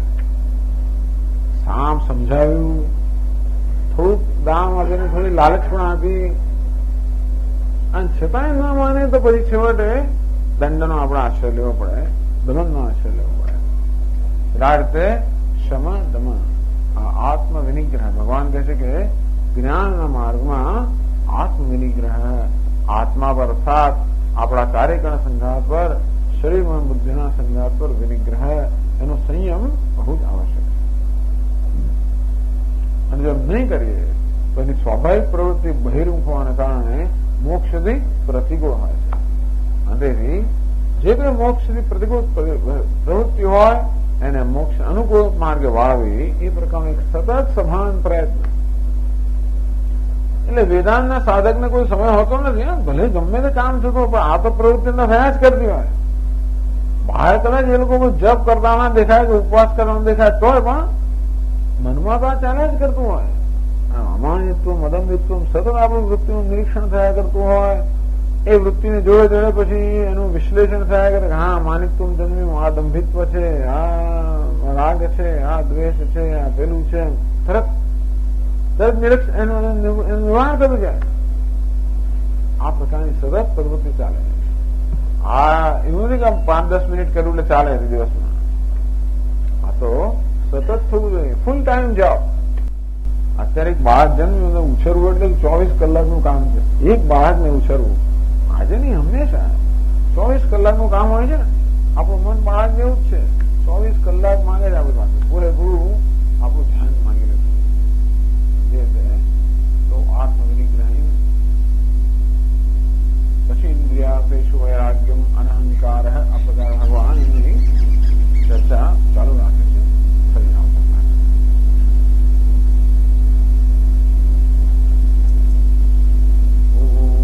પૂર્ણમદ પૂર્ણમિદં પૂર્ણાત પૂર્ણમુદચ્યતે પૂર્ણસ્ય પૂર્ણમાદાય પૂર્ણમેવાવશિષ્યતે.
પણ જેવી આપણી સાવધાની ન હોય કે તરત મન વળી પાછી પોતાની પેલી પ્રવૃત્તિમાં જતો રહે, અમુક પ્રકારની વિચારસરણીમાં પણ જતો રહેતો. આમ વળી પાછું મન કંઈક જે જૂના ભૂતકાળમાં બની ગયો એના વિચારમાં ચડી જાય અને ભવિષ્યમાં શું થવાની ચિંતામાં ચડી જાય. ને બડા સ્વામીજી કે 3 વસ્તુઓ છે ભૂતકાળમાં જે થઈ ગયું હોય, રિગ્રેટ્સ ભૂતકાળમાં જે કે થઈ ગયું હોય આપણાથી, એની પશ્ચાતાપને લગાડીને મારે આવું કેમ થઈ ગયું. ભવિષ્ય માટેની ચિંતાઓ, ભવિષ્ય માટેની હંમેશા ચિંતાઓ હોય કે શું થશે, શું નહીં થાય. અને વર્તમાનમાં જ થઈ રહ્યું છે એના વિશે પણ અનેક પ્રકારની ઉત્કંઠા, કેમ કરવું, શું કરવું, કેમ નહીં કરવું વગેરે. આ 3 વસ્તુ ભૂતકાળમાં જે થઈ ગયું એને માટે મનમાં પશ્ચાતાપની લાગણી, જે કે આપણે નિષ્ફળતા મળી હોય, જે કે આ બધી અયોગ્ય વસ્તુ થઈ હોય એનું મન ચિંતન કર્યા કરે. ભવિષ્યમાં જે અનિશ્ચિતતાઓ છે, ભવિષ્ય એટલે અનિશ્ચિતતા કે સ્ટ્રેસ એટલે હંમેશા મનની અંદર ચિંતા કે અજંપો હોવાનો, અનિશ્ચિતતા હોય ત્યાં એ આપણે જીવનમાં બહુ મોટી વસ્તુ, અનિશ્ચિતતા બહુ મોટી વસ્તુ છે. જીવન આખું અનિશ્ચિત છે ને, બીજી ક્ષણે શું થશે આપણે જાણતા નથી, અથવા અમુક કર્મ કર્યું એનું શું પરિણામ હશે આપણે જાણતા નથી, અમુક વ્યવહાર કરશો એનો કેવો પ્રત્યાઘાત મળશે જાણતા નથી. આ બધી અનિશ્ચિતતાઓ હંમેશા આપણા મનમાં ટેન્શન, સ્ટ્રેસ અર્થાત એક પ્રકારની અજંબો ઉભો કરે છે, ભય ઉત્પન્ન કરે. તો ભય હોય આપણને ધાસ્તી હોય, શું થશે, શું નહીં થાય. એટલે આવી જાતનો અનિશ્ચિતતાઓ. એટલે ભગવાને કહ્યું કર્મણ્યવાધિકાર છે મા ફલેશુ કદાચન. તું ત્યારે વર્તમાનની ચિંતા કર અને ભવિષ્ય મારા પર છોડી દે. ટૂંકમાં અનિશ્ચિતતા ક્યાં આવી કે આપણે જે કર્મ કરીએ એમાં તો એને નિશ્ચિતતા હોય કે કારણ કે મારે કરવાનું છે. એટલે જીવનમાં અમુક વસ્તુ એવી છે જે આપણા કાબુમાં છે, પણ જીવનમાં ઘણી બધી વસ્તુ છે જે આપણા કાબુમાં નથી.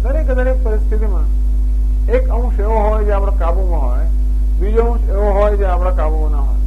અત્યારે હું આ જયારે પ્રવચન બોલી રહ્યો છું ત્યારે પણ શું બોલવું એ મારા કાબુમાં છે હોય તો એ ગણાતું નથી હોતું, પણ હોય તો બહુ તો હું જે કર્મ કરું મારા કાબુ હોય, પરંતુ હું જે બોલું છું એ બધા શ્રોતાઓ સાંભળશે કે નહીં, સાંભળ્યા પછી અર્થ સમજશે કે નહીં, અંતેથી આ બોલવાનું પ્રયોજન સિદ્ધ થશે કે નહીં એ મારા હાથમાં નથી.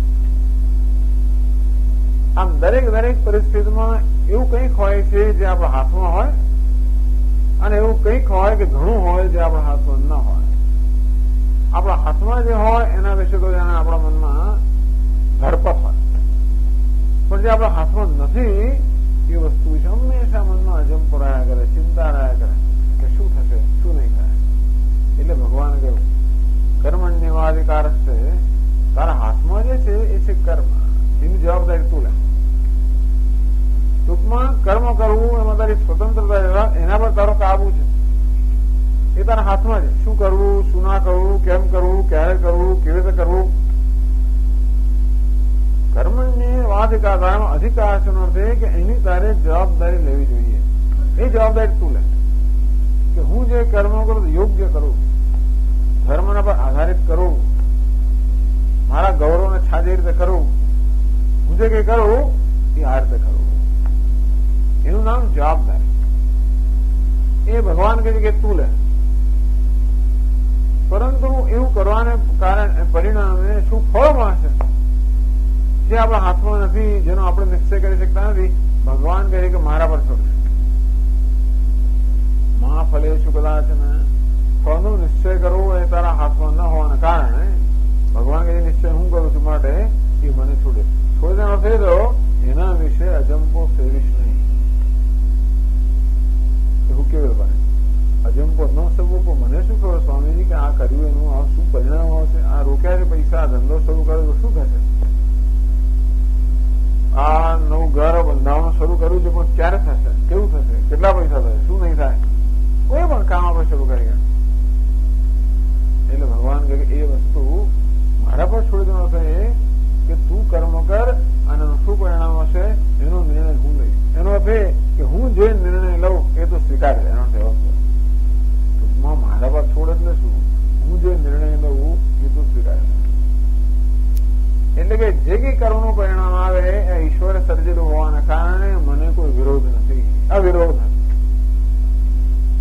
મનને નિયંત્રણમાં રાખવાની વસ્તુ છે. મનમાં નિયંત્રણમાં સમજમાંથી આવવું જોઈએ, કોઈ જડતાથી ના આવવું જોઈએ. ચાલો ક્યારેક જડતાની જરૂર પડતી હોય છે, ક્યારેક થોડીક જડતા એટલે કે બસ નથી ખાવું, નથી જવું, આમ જ આમ નહીં. ટૂંકમાં આપણે જોઈએ કે આ મન કયું કરતું નથી એટલે એના પર થોડાક દબાણ જરૂર છે, એનું નામ દમન. એ પણ સમજમાંથી જન્મેલો પેલો નિશ્ચય આગ્રહ હોવો જોઈએ. આપણા આગ્રહ જે હોય એ પણ વિવેકમાંથી જન્મ્યા હોય તો આગ્રહ વગર આપણું જીવન ચાલી ના શકે. દરેક સ્થિતિમાં કશોક તો આગ્રહ જોઈએ કે ભાઈ જમણી બાજુ ચાલવું, ડાબી બાજુ ન ચાલવું, આમ એ દરેક કશોક તો આગ્રહ વગર તો થઈ જ ના શકે. તો બધા આગ્રહો જો વિવેકમાંથી જન્મ્યા હોય તો બરાબર. એટલે કે આજે મારે જમવું નથી એવો એક આગ્રહ હોય, વિવેકમાંથી જન્મ્યો હોય તો બરાબર. જે કંઈ આપણે આવી રીતે આપણા માટે જે કંઈ વ્રત નિયમો બધા નક્કી કર્યા હોય એના માટે આગ્રહ રાખવો પડતો હોય. અને જો મન ત્યારે કયું ના કરે તો એને જરાક એના પર દબાણ લાવીને એની પાસે કરાવવું પડતું હોય. આનું નામ છે દમન. પણ મોટે ભાગે આપણે ઈચ્છીએ કે મન બરોબર કરે, અને એવું ક્યારે કરે? આપણી જે સમજ છે વૈરાગ્યની સતત આપણે વ્યવહારમાં લાવવી પડે કે પરિસ્થિતિનો નિશ્ચય કરવો એ મારા હાથમાં નથી. અનિશ્ચિતતા તો ક્ષણે ક્ષણે હોય છે. અને તેમાં આપણે ક્યાંક બહાર જઈએ, જ્યાં સુધી આપણે આપણા ઘરમાં હોઈએ, આપણા પોતાના વાતાવરણમાં હોઈએ, પોતાની પરિચિત વ્યક્તિઓ અને વસ્તુથી આસપાસ વીંટળાયેલા હોય ત્યાં સુધી આપણે એક સલામતીનો અનુભવ થાય. એટલે જે કામ રોજ કરતા હોઈએ અથવા કરવાથી આપણે ટેવાયેલા હોઈએ, જેની સાથે આપણને ખાતરી હોય કે બરોબર છે, એ બધામાં આપણે એક અનિશ્ચિતતા હોય.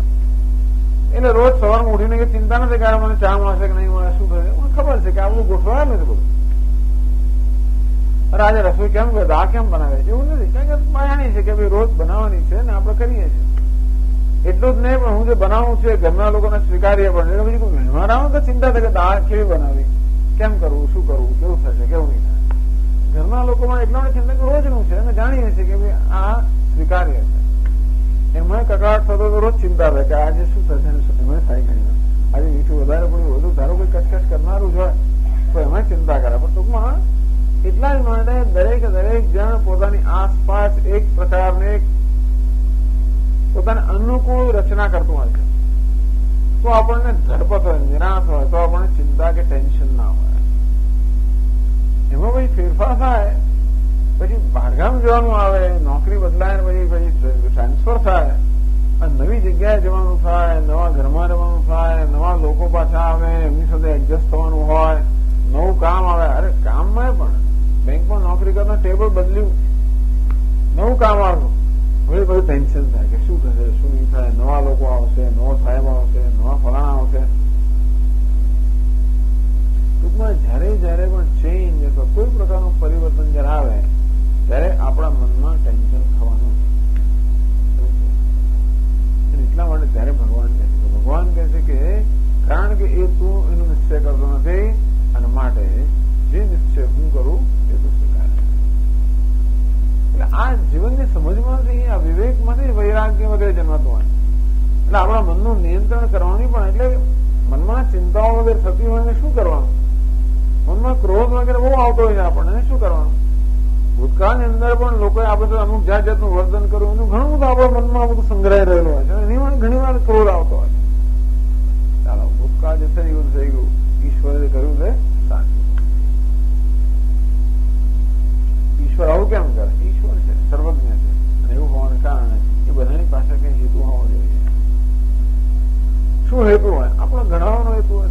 આપણે આટલું દુઃખ સહન કરવાનું હેતુ છે એ ઘડાવાનું હશે, આપણે કઈ શીખવાનું હશે.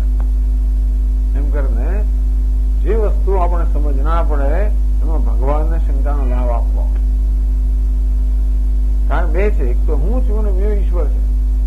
હું અલ્પજ્ઞ છું, અલ્પ બુદ્ધિમાન છું, અલ્પ શક્તિમાન છું, બધી રીતે અલ્પ છું.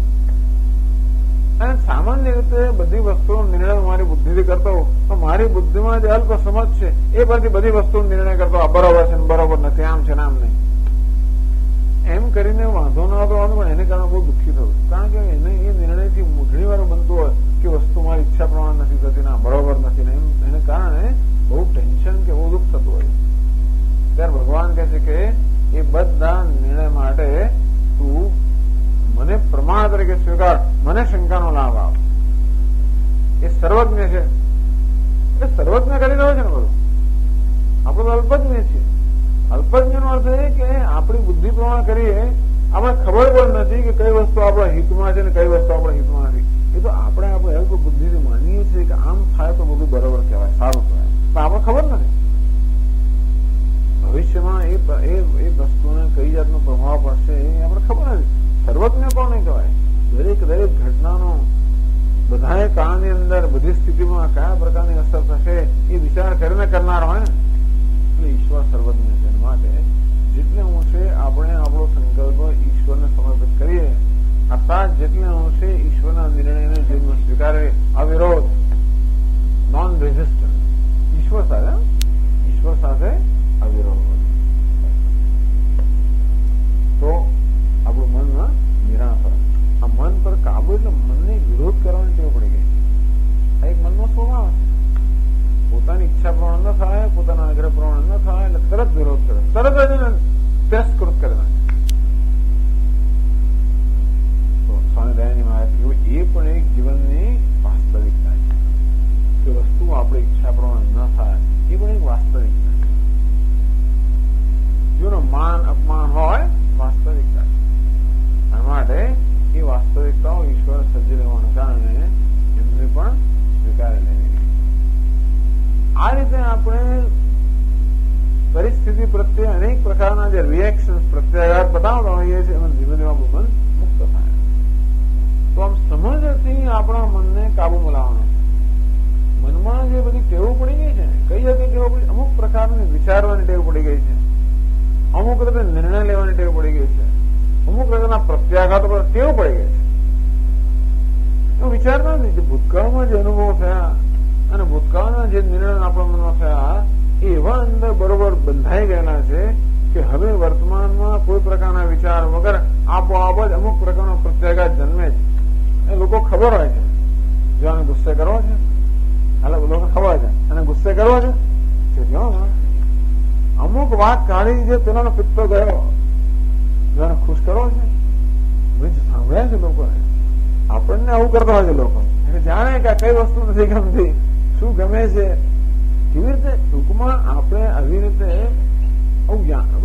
યાંત્રિક વિચારસરણી કે જે પ્રકારની એક વિચાર પદ્ધતિ કે વિચારસરણી અંદર જડ ઘાલી ભરી એ પ્રકારે જ વિચાર કર્યા કરો, એ પ્રકારે જ નિર્ણય લેવા, એ પ્રકારે જ પ્રત્યાઘાતો આપવા. વિનો ભાવે ની કેવી દરેક પરિસ્થિતિ નવી છે. તો માણસ એક જોયો એટલે તરત જ મને જે દ્વેષ જન્મે, એ તો ગઈકાલનો માણસ હતો, આજે નવો માણસ છે. આમ પણ ભૂતકાળમાં એને માટે જે પ્રકારની છાપ બંધાઈ ગઈ હોય એટલે વર્તમાનમાં એવો ને એવો એનો એ જ માણસ છે, પણ એવું નથી.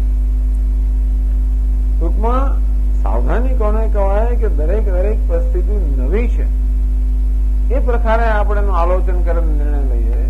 ભૂતકાળમાં હતું એ વર્તમાનમાં નથી હોતું, હોય તો ભલે, પણ આપણે એ પહેલા નિશ્ચય કરીએ. એટલે આપણા મનમાં ઘણી યાંત્રિક વિચાર પદ્ધતિઓ, જેને પેટર્ન્સ ઓફ થિંકિંગ, અમુક પ્રકારના વિચાર આમ આવે એટલે એ પ્રકારની ધારા આપણે વહે, એ પ્રકારના નિર્ણયો જન્મે, એ પ્રકારના પ્રત્યાઘાતો જન્મે. એટલે ઘરમાં જોઈએ ને દા બનાવી, પાછી દા જોઈ એટલે ખરાબ, પાછી કરી એટલે શું છે, જોયું તરત આપજો પેલું રિએક્શન છે ને પ્રત્યાઘાત. હા, અને પણ આ ચાટતો ખરો તો પછી કે તરત બાજુ મૂકી દે. ચાકતો ખરો, ખાતો ખરો, જોતો ખરો.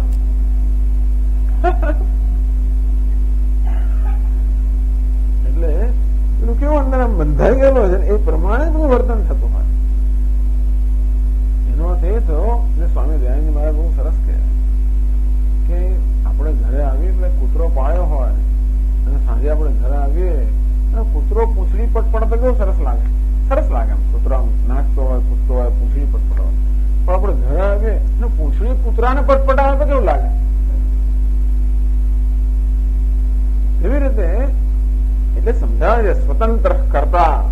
એક સૂત્ર છે કે કર્તા જે છે ને સ્વતંત્ર છે, બીજી બધી વસ્તુઓ પરતંત્ર છે. કર્ણ પરતંત્ર છે, કર્મ પરતંત્ર છે, બાકીના બધા કારકો પરતંત્ર છે. આ કર્તા જે છે એ સ્વતંત્ર છે. હું કોણ છું? કર્તા છું, અર્થાત હું બધા નિર્ણય લેનાર છું. મારી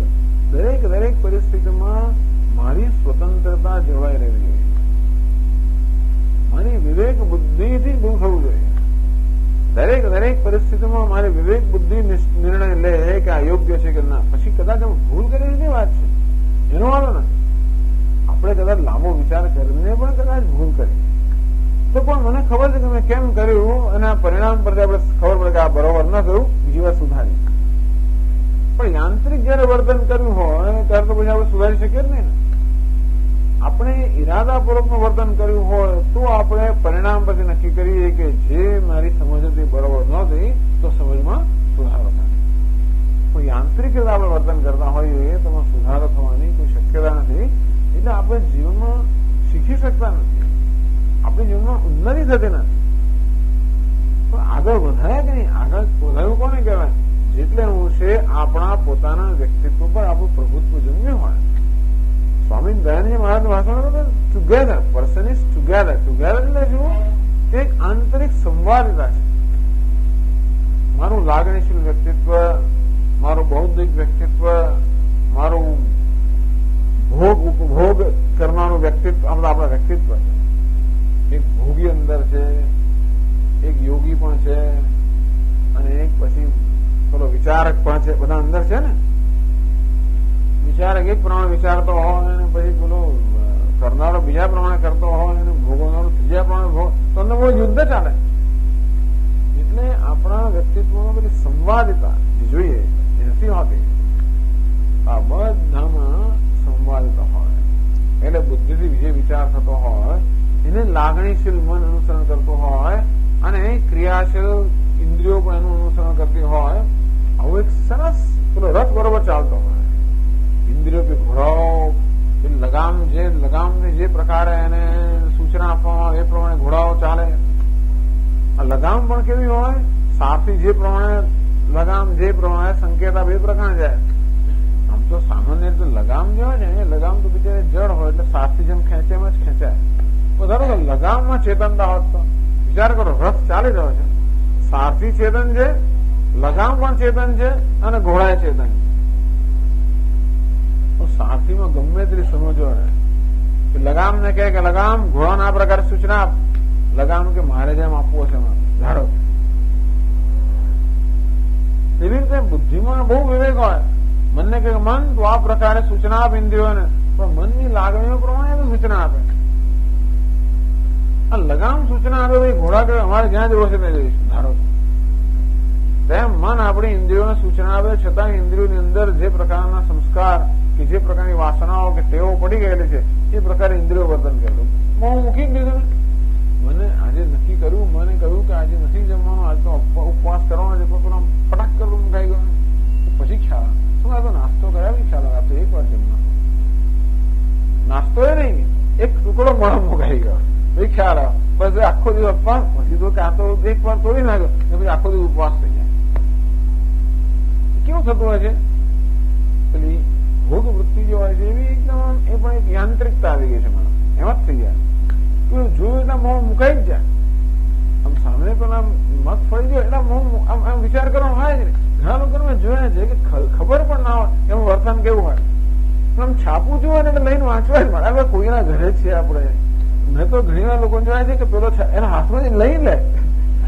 મેં જોયું છે કે એને એટલું અંદર આમ છાપવું હોય એટલી ઉત્કંઠા હોય. બીજો વાંચતો લઈને વાંચવા માટે ઘણી વાર શું થાય, લોકોને બીજાના કાગળ વાંચવાની ઉત્કંઠ.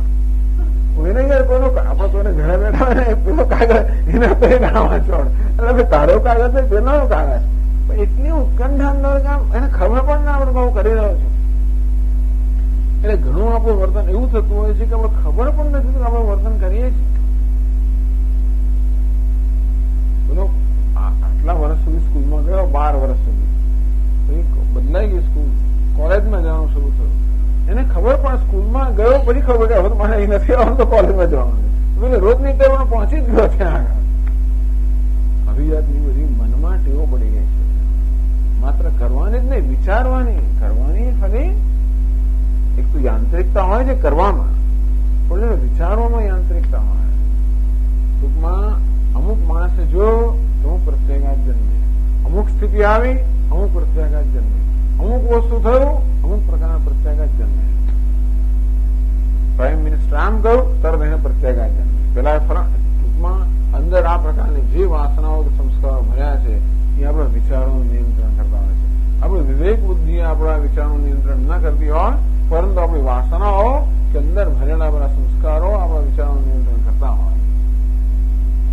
એમાં એક વિચારમાં આવે તો વાંધો નહીં, બે વિચારો વાંધો નહીં, પણ વિચાર આવ્યા જ કરે, આવ્યા જ કરે, આવ્યા જ કરે, પછી બહુ વેગ પકડતો હોય.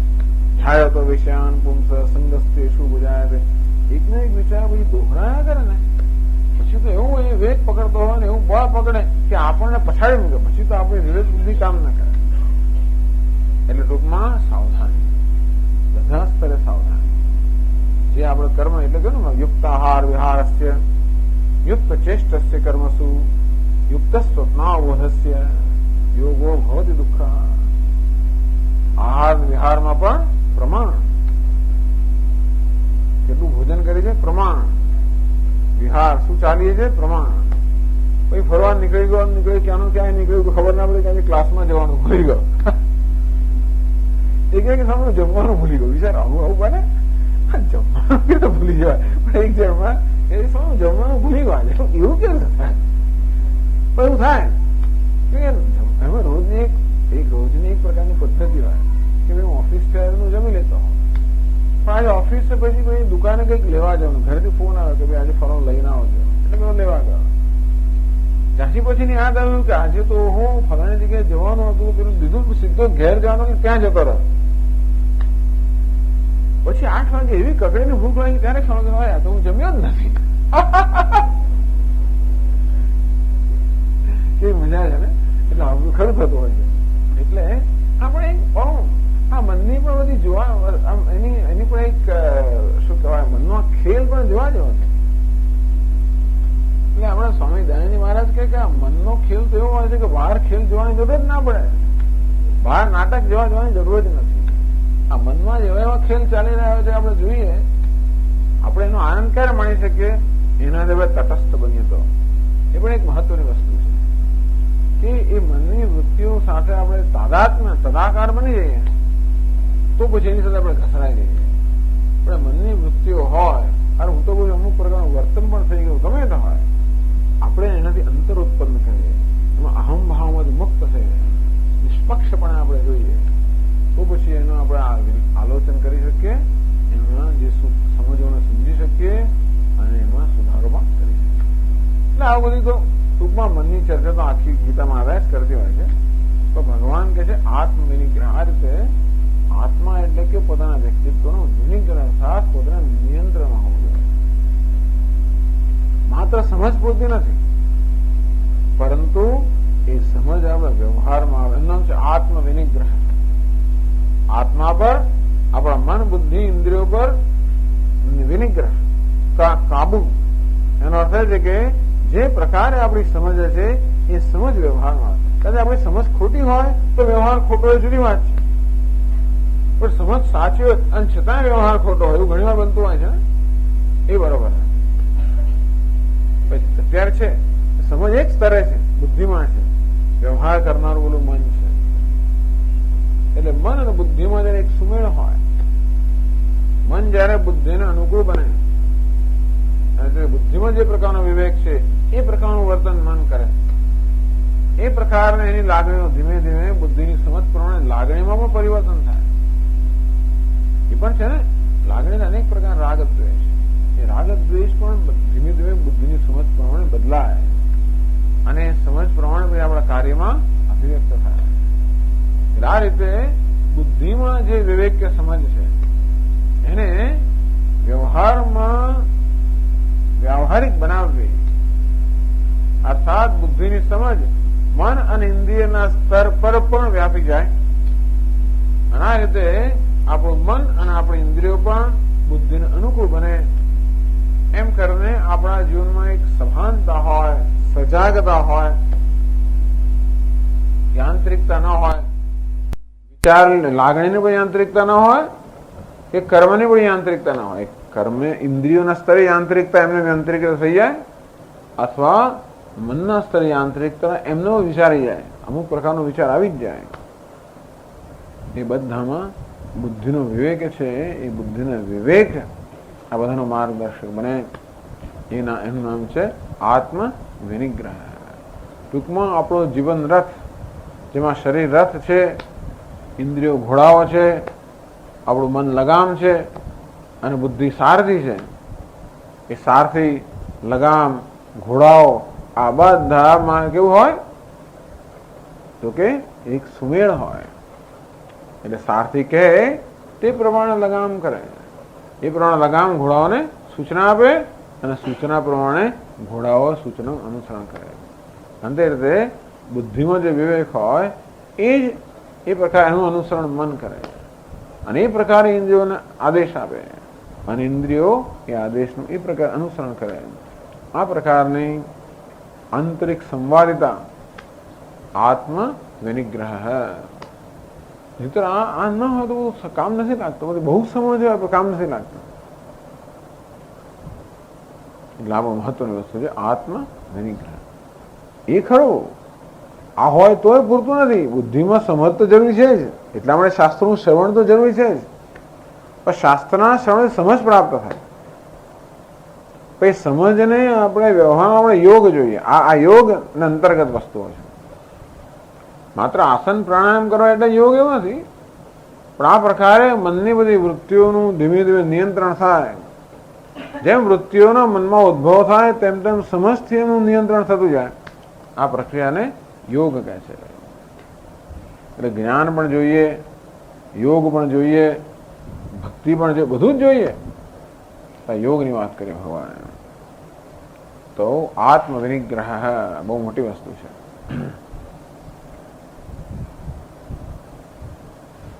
એટલે કૂતરો પૂંછડી પટપટાવે, પૂંછડી કૂતરાને ન પટપટાવે. હું મારા મનનું નિયંત્રણ કરું, મન મારું નિયંત્રણ ના કરે. અત્યારે તો મન અને ઇન્દ્રિયો આ બધું મારું નિયંત્રણ કરતી હોય, મારી પાસે વ્યવહાર કરાવડાવતી હોય. એમ નહીં, હું કહું એ પ્રમાણે વ્યવહાર થાય. એમના કાબુમાં હું ન હોઉં, એ મારા કાબુમાં હોય. આ પ્રકારની પરિસ્થિતિ.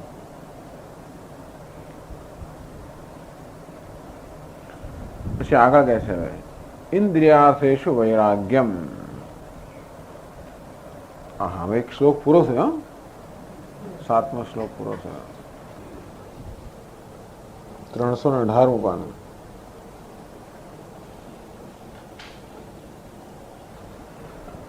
ક્યાં છે શંકરાચાર્ય મહારાજ?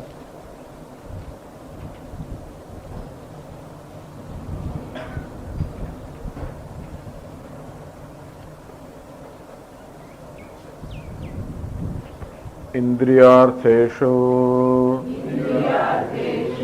શબ્દાદિષુ દૃષ્ટાદૃષ્ટેષુ ભોગેષુ વિરાગ ભાવઃ વૈરાગ્યમ.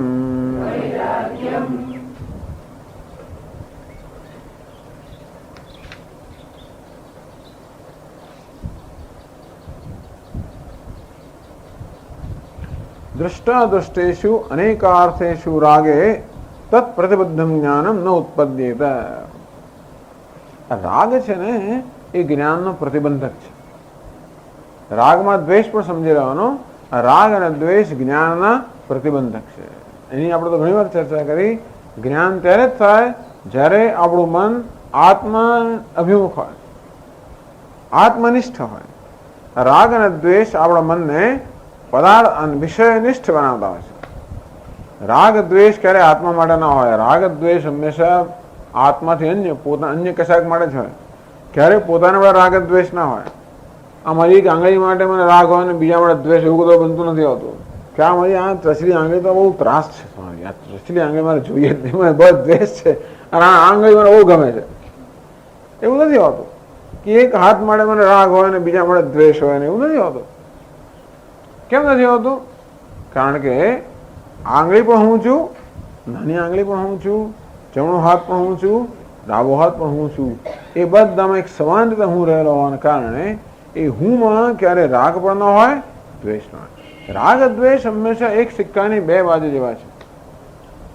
રાગ હોય એટલે દ્વેષ. રાગ ત્યારે જ હોય જયારે ક્યાંક દ્વેષ હોય, કે દ્વેષ ત્યારે જ હોય જયારે ક્યાંક રાગ હોય. મને કોઈ પ્રત્યે આપણે દ્વેષ હોય, જરા તિરસ્કાર દ્વેષ હોય, ન ગમતા હોય, એવું ત્યારે જ હોય જ્યારે ક્યાંક રાગ છે. એ પૂછવા જેવું છે કે કેમ મને આ નથી ગમતું, કેમ આની પ્રત્યે મને જરા ઘૃણા છે, કેમ તિરસ્કાર છે, કેમ દ્વેષ છે. તો આપણે જોઈશું કે કોઈક જગ્યાએ રાગ છે, આસક્તિ છે.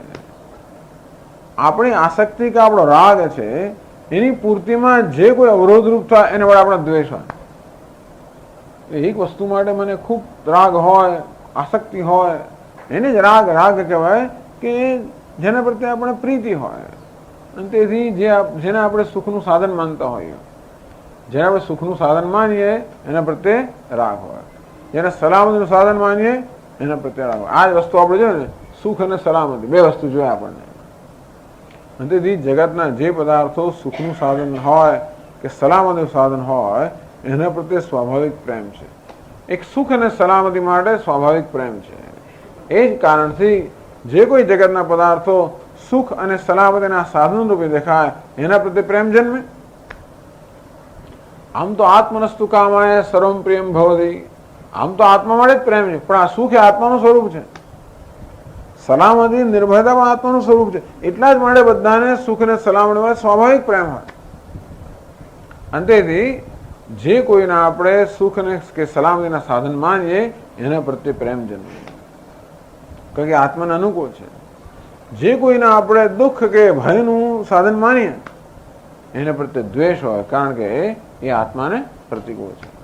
ટૂંકમાં આત્મા માટે સ્વાભાવિક પ્રેમ હોવાને કારણે જે કોઈ વસ્તુ આત્માને અનુકૂળ હોય એની પ્રત્યે પણ પ્રેમ હોય, અને જે કોઈ આત્માને પ્રતિકૂળ હોય એના પ્રત્યે દ્વેષ હોય. આ સરળ નિયમ છે. પણ અનુકૂળતા અને પ્રતિકૂળતા બંને સિક્કાની બે બાજુ સમાન છે. એકને અનુકૂળ કહું છું માટે બીજાને પ્રતિકૂળ કહું છું. એકને અનુકૂળ કહેતો હોઉં કે પંખો ચાલવો જોઈએ, ધારો કે અનુકૂળ કહું, તો પછી ન ચાલે તો જ્યાં આમ કશું થઈ જાય આપણને તરત. આ ચાલે છે ને પ્રતિકૂળ કહું તો ધારો કે મારું પાનું ઉડાડે છે, ધારો કે એ તો આપણા મૂડ પર આધાર રાખે છે ને. ક્યારેક પંખા વગર ચાલે ને ક્યારેક પંખો ત્રાસ આપતો હોય, ભાઈ મને બંધ કરી દો, આમ ઉડ્યું પાનું ઉડ્યું ના ગમે. એટલે ઘણી વાર એવું થતું હોય છે. ઘણી વાર હું નીચે બેઠો હું, પંખો ચાલે જ નહીં, એટલા માટે ના ચાલે કે પેલો મારા પાના ઉડાડે છે. એ કहीं પડ્યું હોય, પેલો આમ હોય ને આમ જ જોવાનું ને પેલામાં જોવાનું, પેલો આમ પાણું વળી જાય ને આમ બંધ થઈ જાય, એટલે તમે આમ એકદમ ત્રાસ થઈ જાય, પંખો બંધ કરો. એ ગમે એવી ગરમી સહન કરી, પણ પેલો કારણ કે મને કશીક વસ્તુ માટે આસક્તિ છે કે આ બધી વ્યવસ્થા ગોઠવાઈ રહેવી જોઈએ ટેબલ પર, એમાં જે આડા આવે એને માટે દ્વેષ, એટલે પેલા બંધ કરી દો. એવું કઈ ના હોય ને મને ગરમી લાગતી હોય તો પંખો ચાલુ કરો. પછી પેલો કાગળ ઉડે તો જોરથી પેલું ટેબલ પર એક પેપર વેપ મૂકીને બંધ દબાવી દો એને, કેમ બચવા. એટલે આપણે આપણું પોતાનું વર્તન જોઈએ ને ત્યારે પણ ખબર પડે કેવું નાનું નાનું બધું વર્તન મળે, કેવું રાગ દ્વેષથી પ્રેરાયેલું હોય છે, કેવી વસ્તુ અનુકૂળ આમ જોઈએ છે. અને ના હોય તો કેવા આપણે પણ આમ આપણામાં એક આવેગ કેવો આવી જતો હોય છે.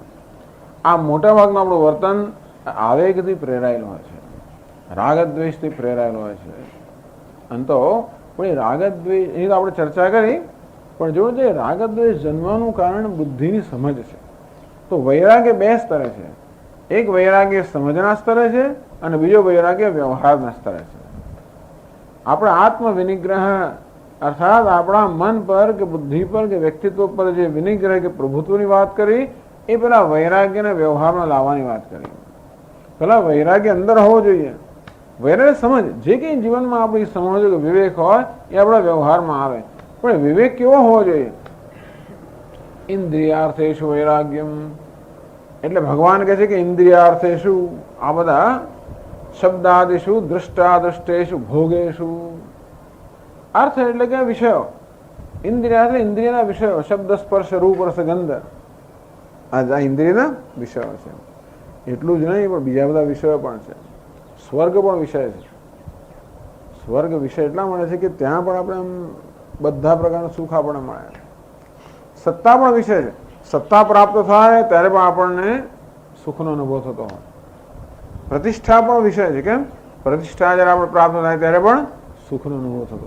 જે વસ્તુ સુખનો અનુભવ કરાવે, સત્તા પણ સુખનો અનુભવ કરાવે, હું કંઈક છું.